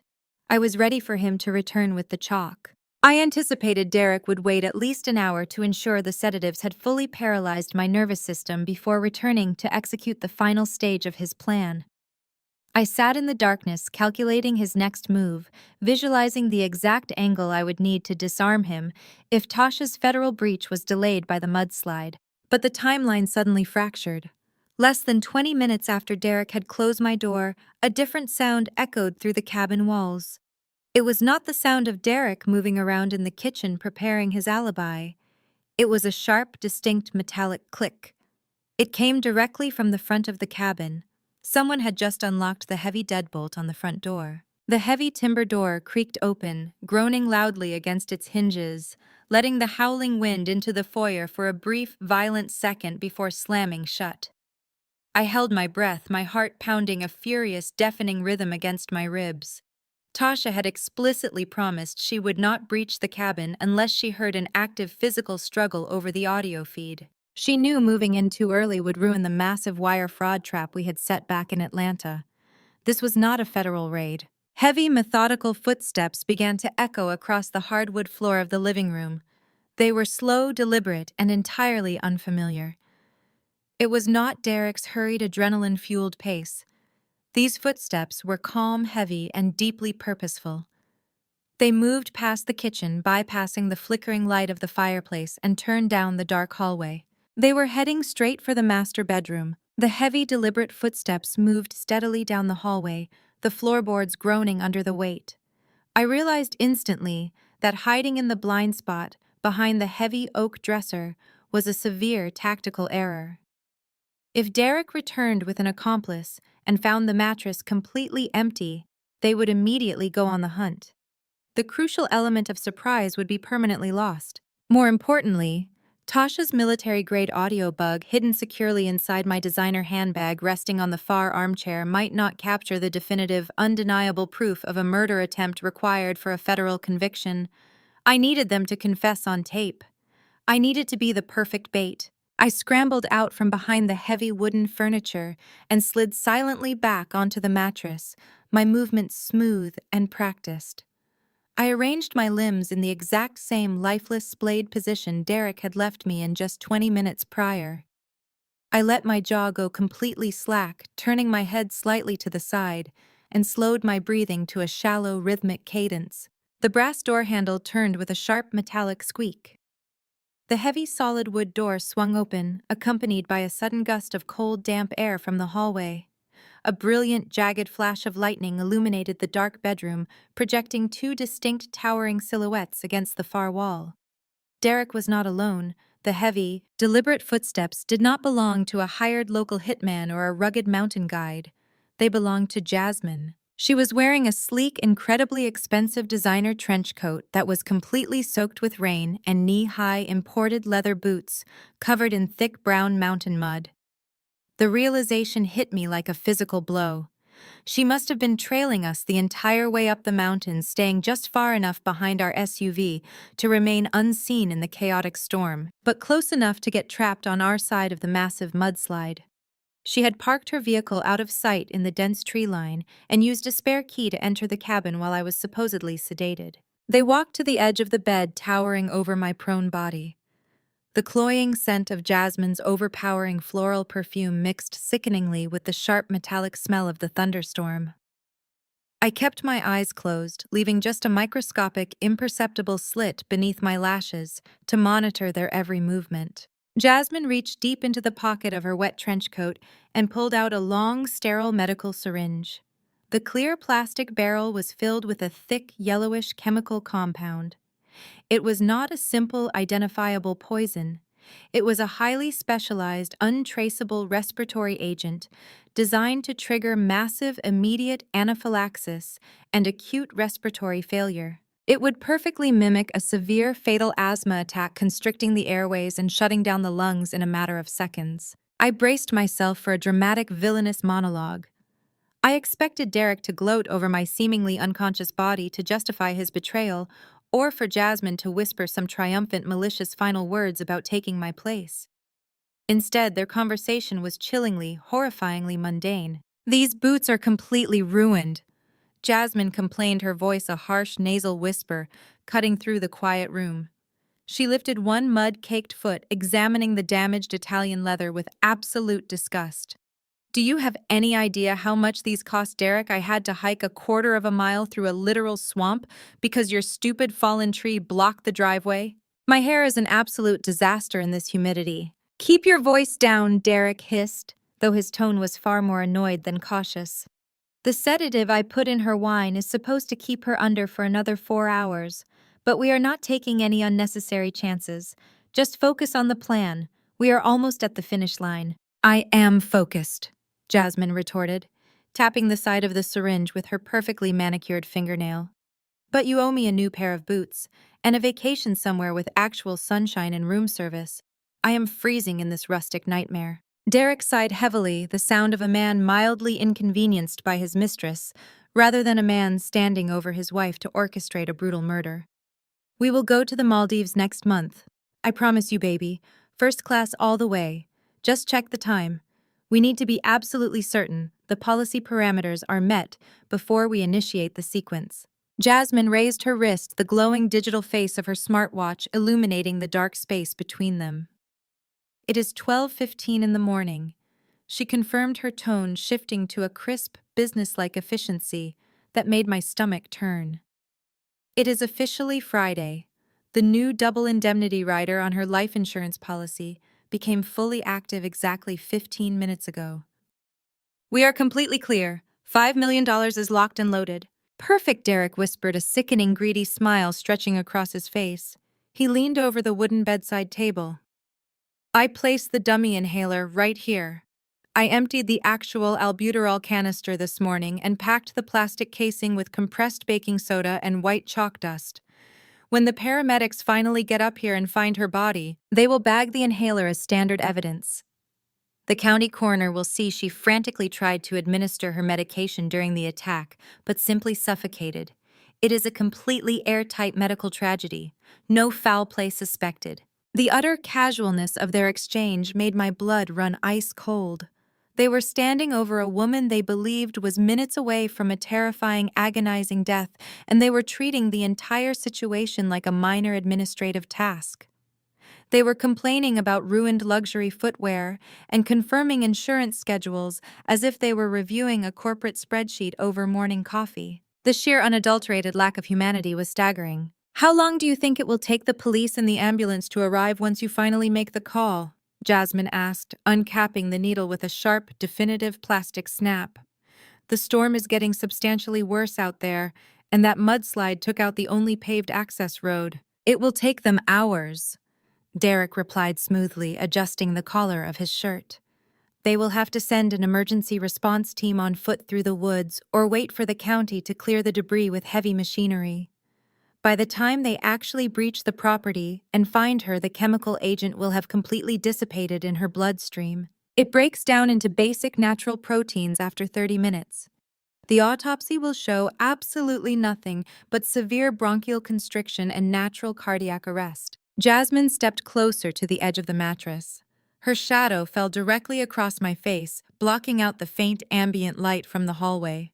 I could feel the freezing dampness radiating from her wet coat. Make sure you mess up your hair before you call 911, babe, Jasmine whispered, her voice dripping with a bizarre, twisted affection.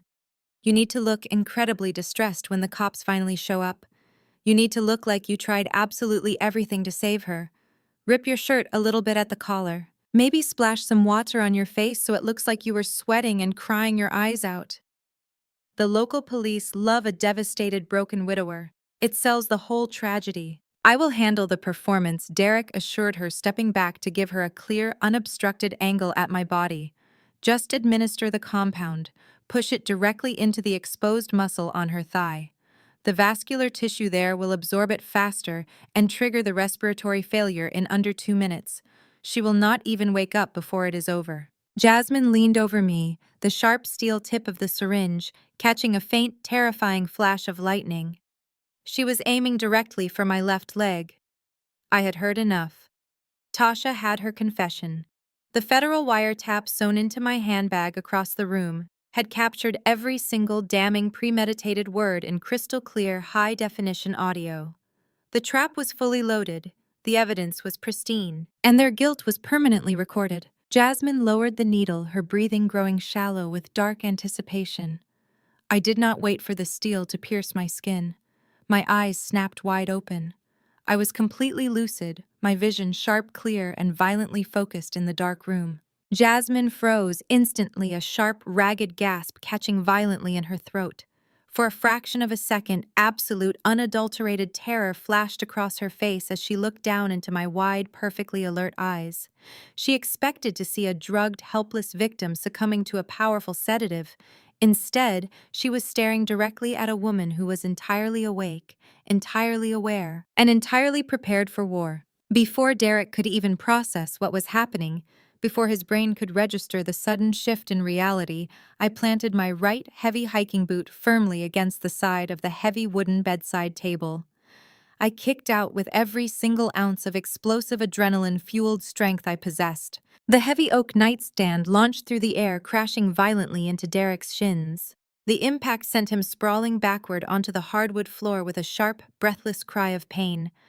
The bedside lamp shattered against the wall, showering the room in broken glass, and the fake chalk-filled inhaler clattered loudly across the floorboards, spinning into the dark shadows beneath the bed. I did not give either of them a single fraction of a second to recover from the shock. I swung my legs over the edge of the mattress, my heavy hiking boots hitting the hardwood floor with a solid, authoritative thud. I stood up to my full height, rolling my shoulders back. The heavy, lethargic act I had been playing all evening vanished entirely, evaporating into the cold, damp air of the bedroom. My posture was rigid, my muscles coiled and vibrating with raw, unadulterated adrenaline. The mask was officially off.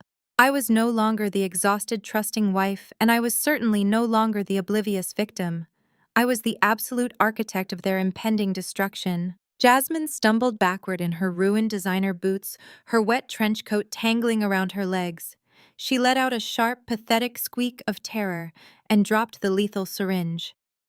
The plastic barrel bounced harmlessly against the braided area rug, rolling into the shadows. Derek was groaning in pain on the floor, clutching his bruised shins where the heavy oak nightstand had struck him. His eyes were wide, frantic, and wild in the strobing light of the storm outside.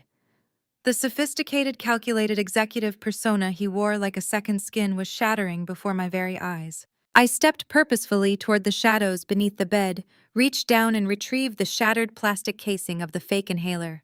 I stood directly over Jasmine, looking straight into her terrified, wide eyes, and tossed the broken pieces of plastic squarely at her chest. The hollow plastic bounced off her expensive coat and landed at her feet. "Your chalk mixture is a little clumpier than my usual prescription." "Jasmine," I said, my voice dangerously steady and echoing loudly over the crash of the thunder. "If you are going to commit premeditated murder and frame it as a tragic medical emergency, you really should pay closer attention to the chemical consistency of your murder weapons. Baking soda and chalk dust are incredibly amateur choices." Jasmine pressed her back against the timber wall, sliding away from me, her mouth opening and closing without producing a single sound. Derek finally managed to push himself up from the floorboards, leaning heavily against the doorframe. The suave, arrogant man who had been sipping premium whiskey and listening to vintage rhythm and blues just hours ago was completely gone. In his place stood a cornered, desperate animal. His meticulously styled hair was disheveled. His breathing was ragged and a cold sweat had broken out across his forehead. "Zoe," he stammered, raising his hands in a frantic, placating gesture. "Zoe. Baby, listen to me. This is not what it looks like. You are confused from the medication. You are having a paranoid episode." I laughed, a harsh, humorless sound that sliced right through his pathetic attempt at gaslighting. "Stop talking, Derek." I commanded my tone, completely stripping him of whatever authority he thought he still possessed. "The performance is over. There is no medication in my system." I poured your heavily sedated vintage red wine into the potted fern in the living room while you were frantically searching for the inhaler you stole. I know exactly what you are doing. I know exactly who she is. But more importantly, I know exactly what you have done to my company. Derek froze his hands, hovering mid-air. The panic in his eyes shifted into a deep, paralyzing confusion. "Let us talk about your finances, Derek." I continued, taking a slow, deliberate step toward him. "Let us talk about the $2.5 million secondary mortgage you fraudulently secured against Elite Staging Solutions using my forged signature.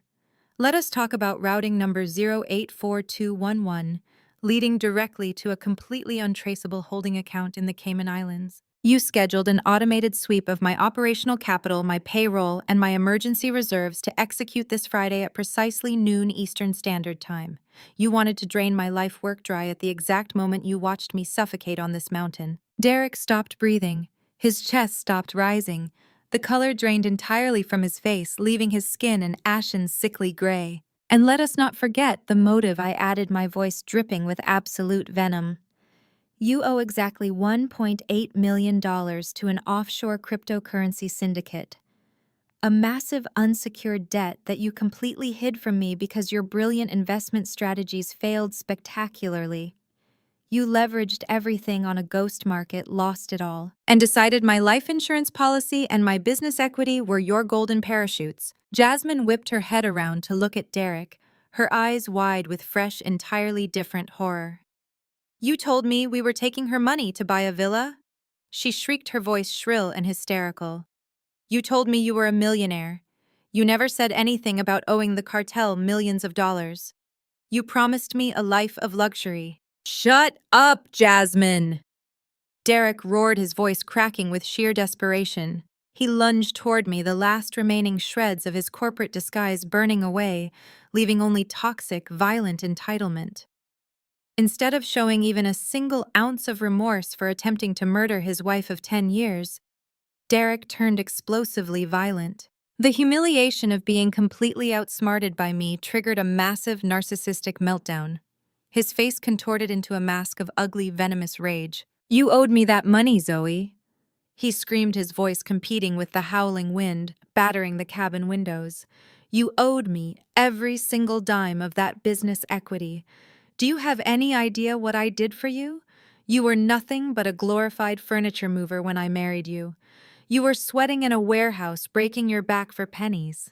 I am the one who gave you legitimacy. My status as a senior finance director is the only reason those elite real estate developers even looked at your portfolio.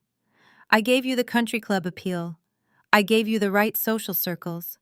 Without my name attached to you, you are just a common laborer. I stood my ground, refusing to flinch as his spittle hit my cheek. You are a fraud, Derek, I stated coldly. You are a bankrupt, pathetic parasite who cannot even successfully execute a crime without getting caught by the woman you thought was beneath you. Your offshore transfer is not going to clear tomorrow.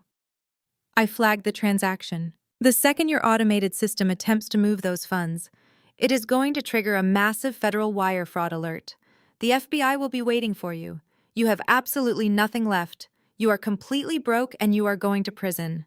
The realization that his master plan was entirely destroyed, that the money was locked, and that he was facing federal prosecution snapped the final thread of his sanity. He let out a guttural, terrifying roar of pure rage. If I cannot poison you, I will just snap your neck and tell the cops a drifter broke in. Derek bellowed, launching his entire body weight directly at me. The attack was sudden and brutally fast. He hit me squarely in the chest, the sheer force of his momentum sending us both crashing backward onto the heavy timber bed frame. The wind was knocked completely out of my lungs as I hit the mattress.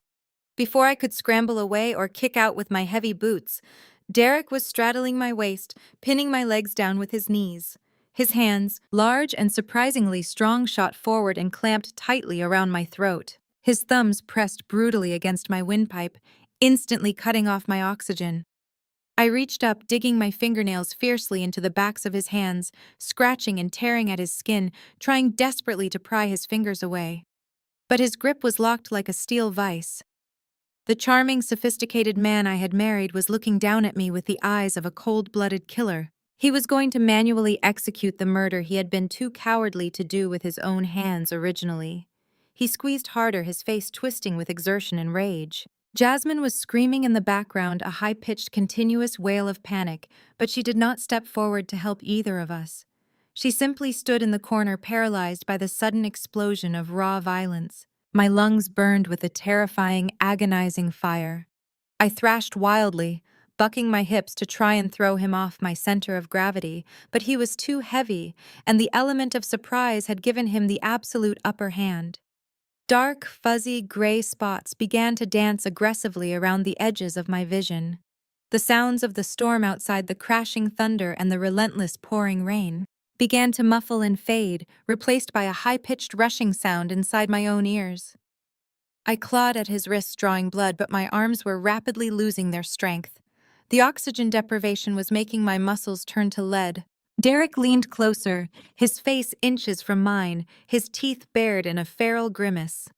I am going to kill you, he hissed, a spray of saliva hitting my face. And then I am going to figure out how to take every single thing you ever owned. My vision narrowed into a tiny dark tunnel. The room was spinning. My hands slipped weakly from his wrists, falling limply back onto the mattress. I was losing the fight. I had outsmarted him financially. I had outmaneuvered his poison, but I was losing the physical war of survival.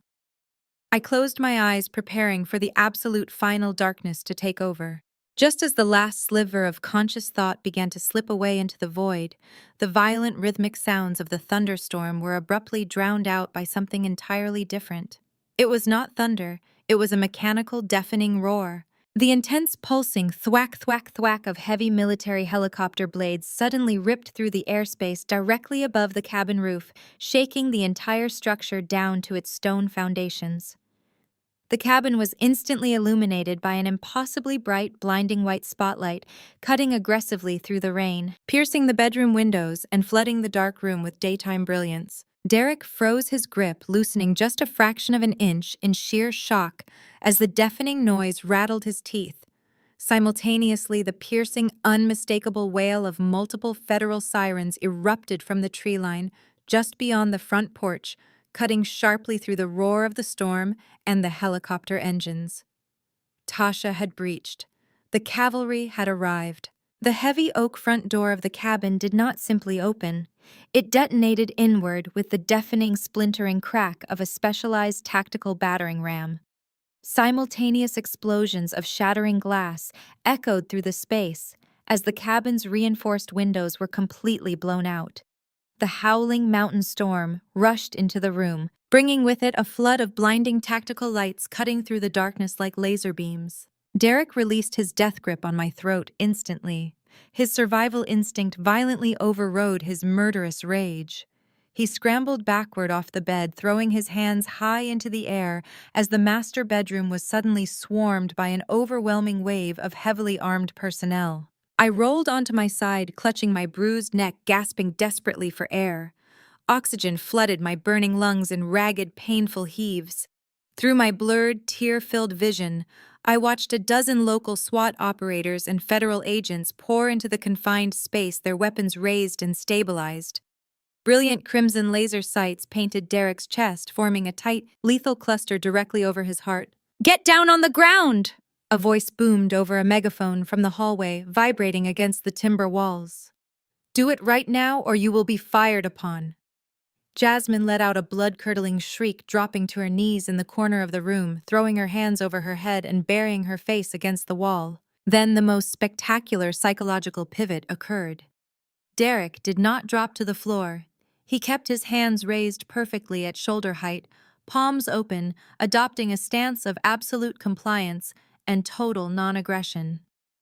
The feral, unhinged monster, who had just tried to crush my windpipe, vanished entirely, retreating behind a wall of polished corporate composure. His voice, when he spoke, was smooth, controlled, and dripping with manufactured relief. "Officers, thank God you finally arrived."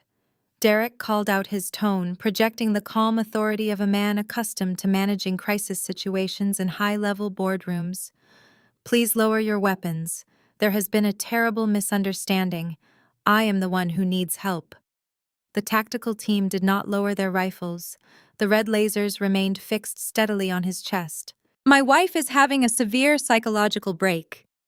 Derek continued, his voice taking on a deeply sympathetic, almost mournful quality. He looked at the armed agents with wide, pleading eyes. "She has been under immense stress. She mixed her asthma medication with an excessive amount of alcohol tonight and completely lost her mind. She started hallucinating, accusing me of these wild, impossible financial crimes. She attacked me. I was only restraining her to keep her from hurting herself or me. Please, you have to help her. She needs an ambulance and a psychiatric evaluation immediately." The sheer audacity of his performance was breathtaking. He was banking on his status, his expensive clothes, and his articulate delivery to immediately establish dominance over the narrative. He assumed the local mountain police would instantly side with the calm, well-spoken executive over the disheveled, bruised woman gasping for air on the bed. He was playing the ultimate gaslighting card, attempting to manipulate the authorities the exact same way he had manipulated me for a decade. A figure stepped through the wall of armored SWAT officers. Tasha walked into the bedroom, completely ignoring the shattered glass crunching beneath her tactical boots. She wore a dark, weather-resistant federal windbreaker, her badge clearly displayed on a chain around her neck. She did not even look at Derek. She walked straight to the side of the bed, crouching down to my eye level. "Are you okay, Zoe?" Tasha asked, her voice quiet and steady, checking the angry red marks forming around my neck. I nodded, forcing a raspy, painful breath through my bruised vocal cords. "I am fine." The wiretap caught everything. Tasha offered a sharp, predatory smile. She stood up, turning her attention to the armchair in the corner of the room.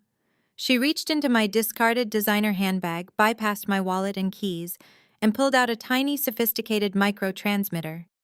She held the small black device up to the light, turning it slowly so Derek could see it.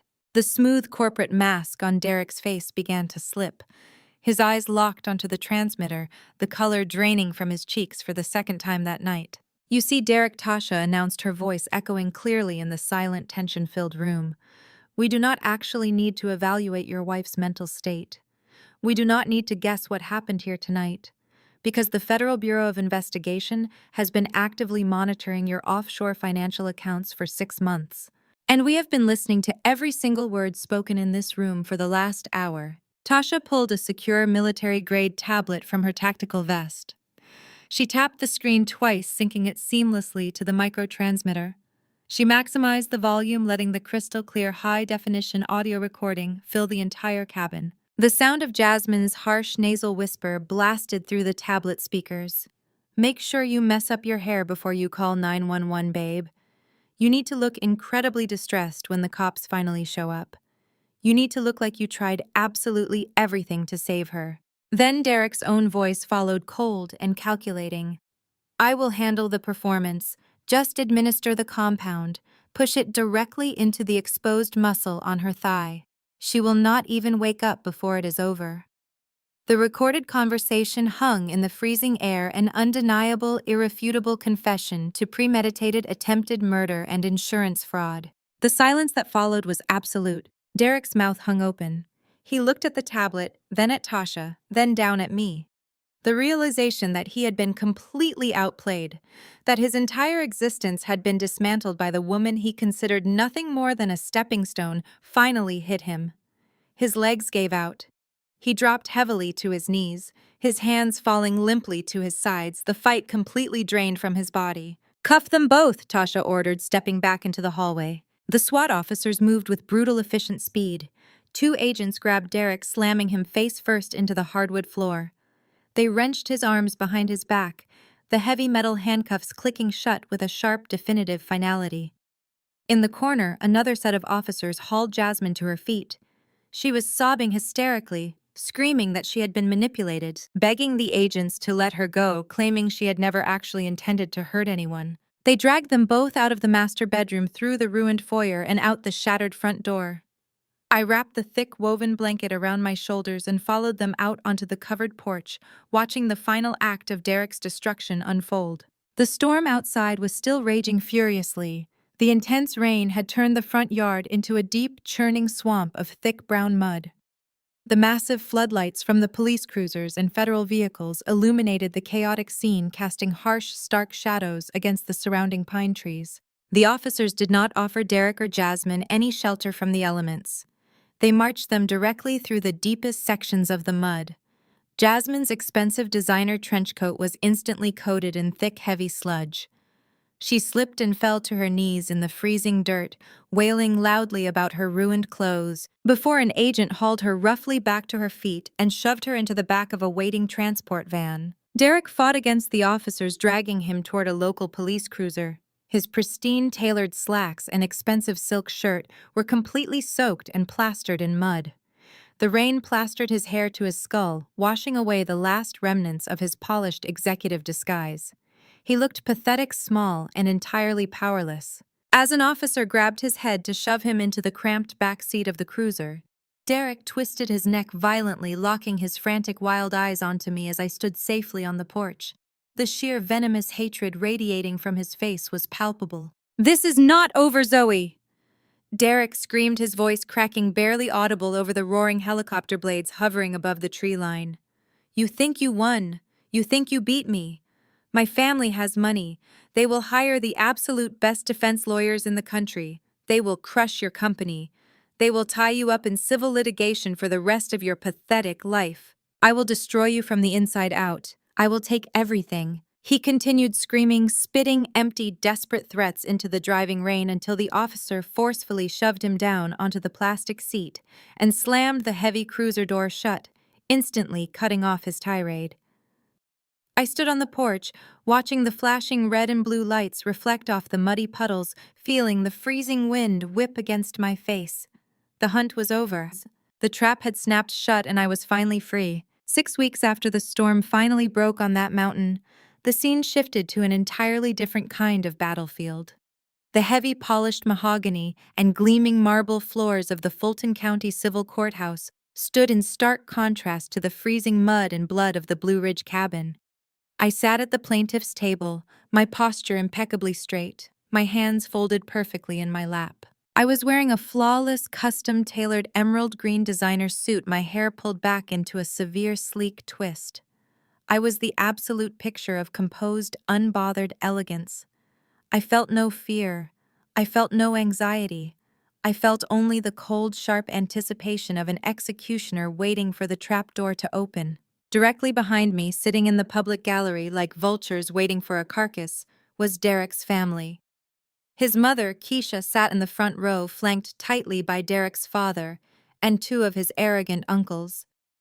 I did not need to turn around to feel Keisha's venomous glare burning into the back of my neck.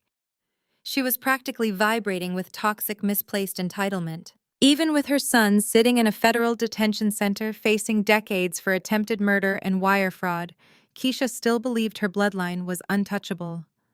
She had spent the last month running a vicious smear campaign across Atlanta, telling anyone who would listen that I was a hysterical, gold-digging liar who had framed her brilliant, successful son. She believed they were going to walk into this civil asset division hearing, crush my business, and use my money to buy Derek's freedom.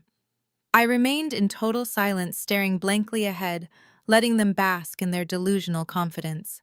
Derek's civil attorney, a high-priced, incredibly arrogant bulldog hired directly by Keisha, stood at the defense table. He aggressively adjusted his silk tie and launched into a sweeping theatrical monologue meant to completely dismantle my life. He spoke with the absolute certainty of a man who severely underestimated the woman sitting across from him. He haughtily addressed the judge, weaving a masterful, entirely fabricated narrative about Derek's vital role in my life. He claimed that Derek was the sole reason Elite Staging Solutions had ever achieved any level of success. He boldly asserted that my husband's corporate status, his vast network of elite contacts, and his financial genius had built my company from a pathetic startup into a regional powerhouse. "Therefore, Your Honor," the lawyer boomed, his voice echoing loudly across the pristine courtroom, "my client is legally entitled to 50% of all marital assets, including the immediate liquidation of Elite Staging Solutions. We are formally demanding that the court order the plaintiff to sell the business assets immediately. Those funds must be released to my client to properly finance his ongoing criminal defense and to settle the marital estate fairly." I did not flinch. I did not object. I simply sat there in total silence, watching this overpaid suit dig an incredibly deep, inescapable grave for his client and his client's family. The opposing lawyer paced back and forth, clearly mistaking my silence for submission. He continued to hammer his points, painting me as a vindictive, ungrateful spouse, trying to hoard communal wealth. He detailed the luxury vehicles, the shared bank accounts, and the projected future earnings of my company, claiming Derek owned half of every single penny. Keisha let out a loud, highly intentional scoff of agreement from the gallery, making sure the judge and everyone else heard her absolute disdain for me. The bailiff shot her a sharp look, but she simply lifted her chin, practically glowing with aggressive pride. She was watching her high-priced attack dog rip my life apart, entirely convinced she had won. The lawyer stopped pacing, resting his hands heavily on the podium. He leaned forward, staring directly at me with a sickeningly triumphant smile. Let us be completely clear about the reality of this situation, Your Honor. The plaintiff has absolutely no leverage here. The law regarding marital property in this state is entirely straightforward.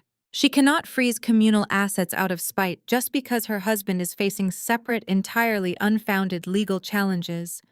She must comply with the immediate division of assets, or we will petition the court to seize the business entirely. She has no alternative. She has no hidden advantages. She must pay what she owes to the man who built her. The judge, a stern, no-nonsense woman with zero tolerance for theatrics, looked over her reading glasses at my side of the room. She asked my lead counsel if we had a response to these aggressive demands. My attorney, a sharp, incredibly brilliant financial litigator who charged thousands of dollars an hour, stood up slowly. He did not rush. He did not raise his voice. He moved with the terrifying lethal calm of a predator who already had its jaws clamped firmly around its prey's neck. He picked up a single thick manila folder from our table and walked smoothly toward the judge's bench. Your Honor, we actually have no objection to the defense claiming 50% of the marital assets. My lawyer stated, his voice ringing with crisp, clear authority. The defense lawyer smirked, glancing back at Keisha in the gallery, assuming we had just completely surrendered. However, my lawyer continued, pausing just long enough to let the silence stretch. Opposing counsel is operating under a massive, fundamentally flawed assumption regarding the plaintiff's net worth and the actual ownership structure of Elite Staging Solutions. We have submitted the relevant documents for the court's immediate review. He handed the thick file to the bailiff, who passed it up to the judge. The opposing lawyer's smirk faltered slightly, a tiny crack of confusion appearing in his arrogant facade. My client does not actually own Elite Staging Solutions, my lawyer explained, turning slightly to ensure Derek's attorney could hear every single word. Elite Staging Solutions is a subsidiary shell company. It is entirely owned and operated by a private, impenetrable entity known as the Vanguard Blind Trust. My client is simply a salaried employee and the designated executor of that trust. Therefore, the business itself is not a marital asset. It cannot be liquidated, it cannot be seized, and Derek has absolutely zero legal claim to it. The opposing lawyer sputtered, stepping forward aggressively. That is absurd. This is a blatant illegal attempt to hide marital wealth through shell corporations. We will subpoena the trust documents immediately. We will prove she built this company during the marriage using communal funds. You do not need to subpoena anything, my lawyer interrupted, his tone dipping into pure, freezing ice. The documents are right there in front of the judge. If you read the dates of incorporation, you will find that the Vanguard Blind Trust was legally established exactly 2 months before the marriage ever took place. The judge flipped through the heavy pages, her eyebrows shooting up toward her hairline as she read the certified financial declarations. My attorney turned to face the entire courtroom, projecting his voice, so it reached the very back row where Keisha was sitting. Furthermore, the seed money used to establish the Vanguard Blind Trust, the capital that fully funded Elite Staging Solutions and purchased every single piece of property the couple currently resides in, did not come from a bank loan. It did not come from Derek's supposedly brilliant financial connections. The trust was funded by a single lump sum deposit. The courtroom fell into an absolute suffocating silence. Even the heavy air conditioning seemed to stop humming. My client, my lawyer stated, clipping every syllable with lethal precision, was the sole winner of a $47 million multi-state lottery jackpot. She won this money prior to the marriage. She secured it within a blind trust prior to the marriage. The funds have remained completely isolated, completely protected, and have never once been commingled with a single penny of Derek's finances. Every asset they currently share, from the vehicles to the mortgage, is legally owned by the trust. Derek has contributed nothing to this marriage but toxic debt. The marital estate as it currently stands is worth exactly $0. The impact of those words hit the courtroom like a physical shockwave. The opposing lawyer physically staggered back, his mouth hanging completely open, his entire aggressive strategy vaporized in an instant. He looked down at his own notes, then up at the judge, realizing he had just spent 20 minutes aggressively demanding 50% of absolutely nothing. In the gallery behind me, absolute chaos erupted. Derek's father let out a loud, strangled gasp. His uncles started muttering fiercely to each other, the reality of the situation crashing down on them. They were not getting a payout.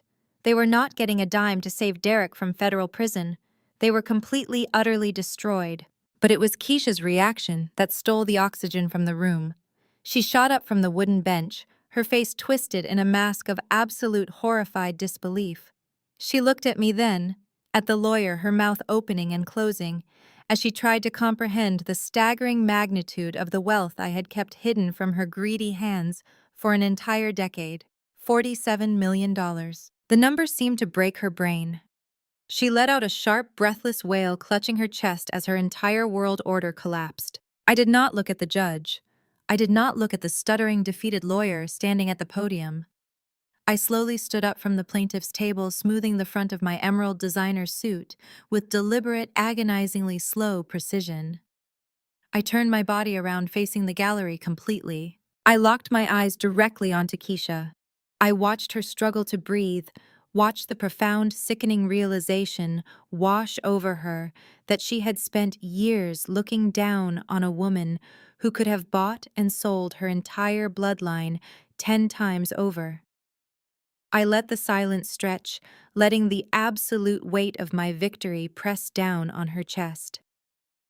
Then I took a step forward, keeping my gaze burning directly into her terrified eyes, and prepared to deliver the final devastating blow. I let the absolute suffocating silence of the courtroom stretch for another agonizing second, ensuring that every single ear was dialed into my exact frequency.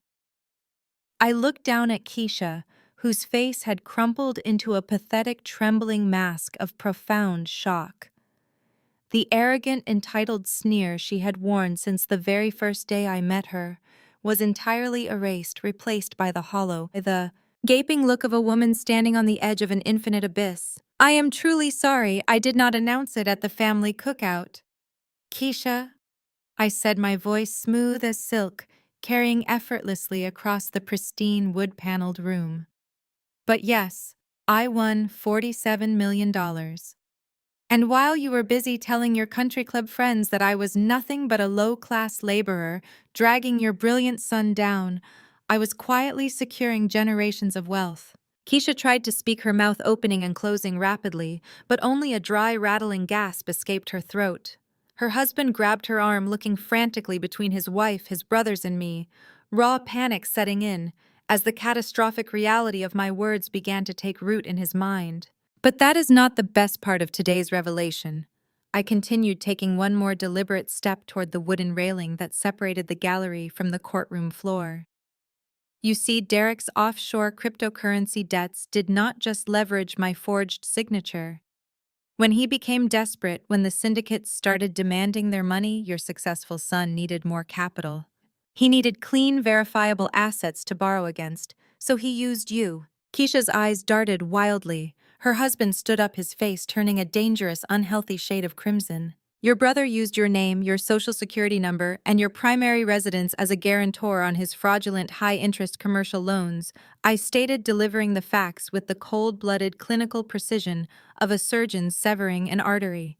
He tied your entire financial existence to his multi-million-dollar fraud, and when his payments stopped 3 months ago, the banks moved to seize your assets. I leaned slightly forward, resting my manicured hands lightly on the polished wood of the railing, locking my gaze dead onto hers.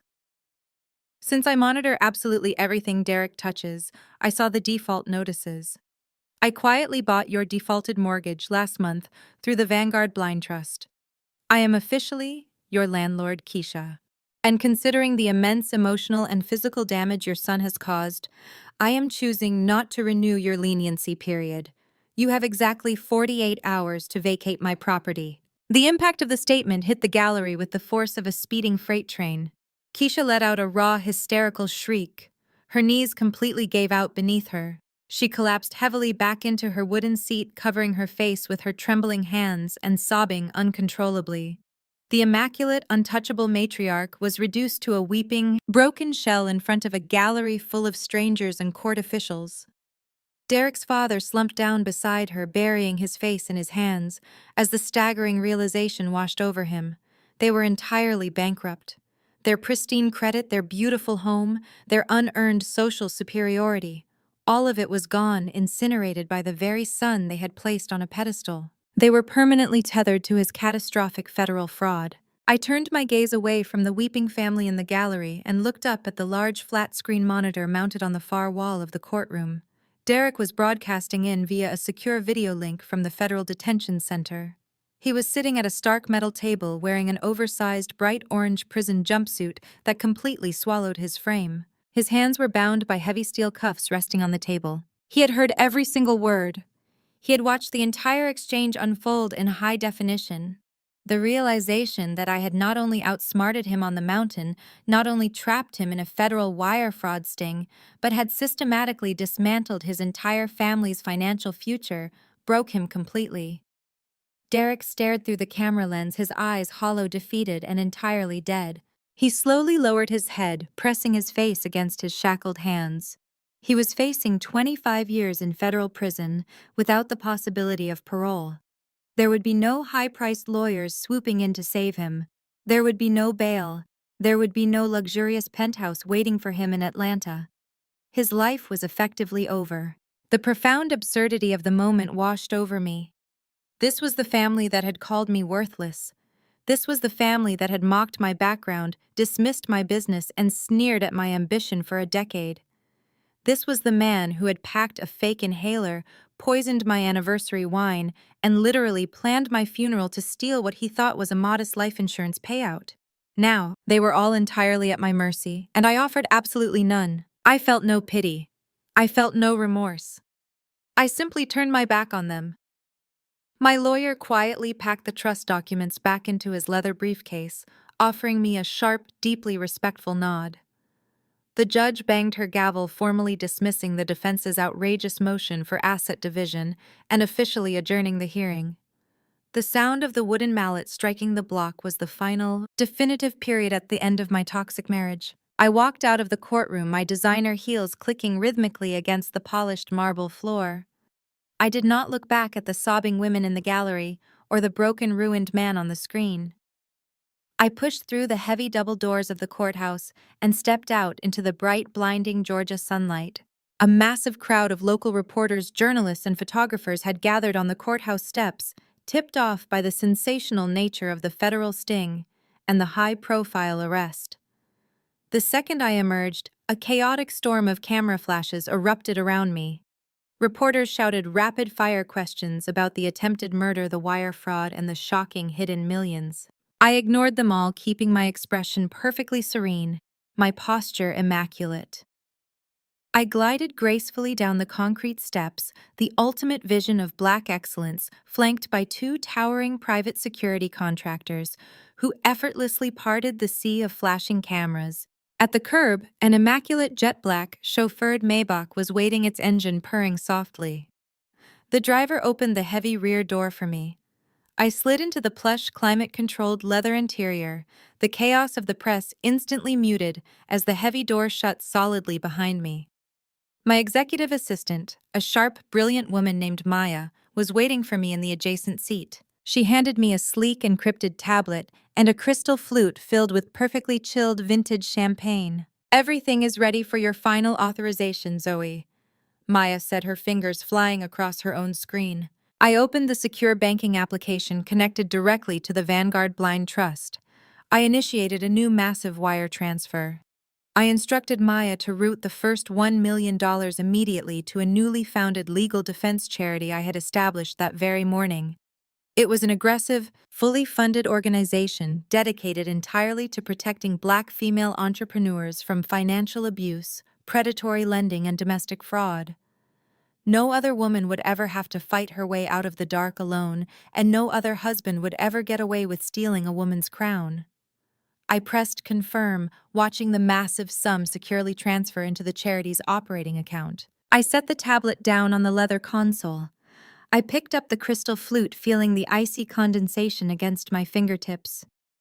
I looked out the tinted window of the Maybach as we pulled smoothly away from the courthouse, leaving Derek, Keisha, and the burning wreckage of their lives far behind in the rearview mirror.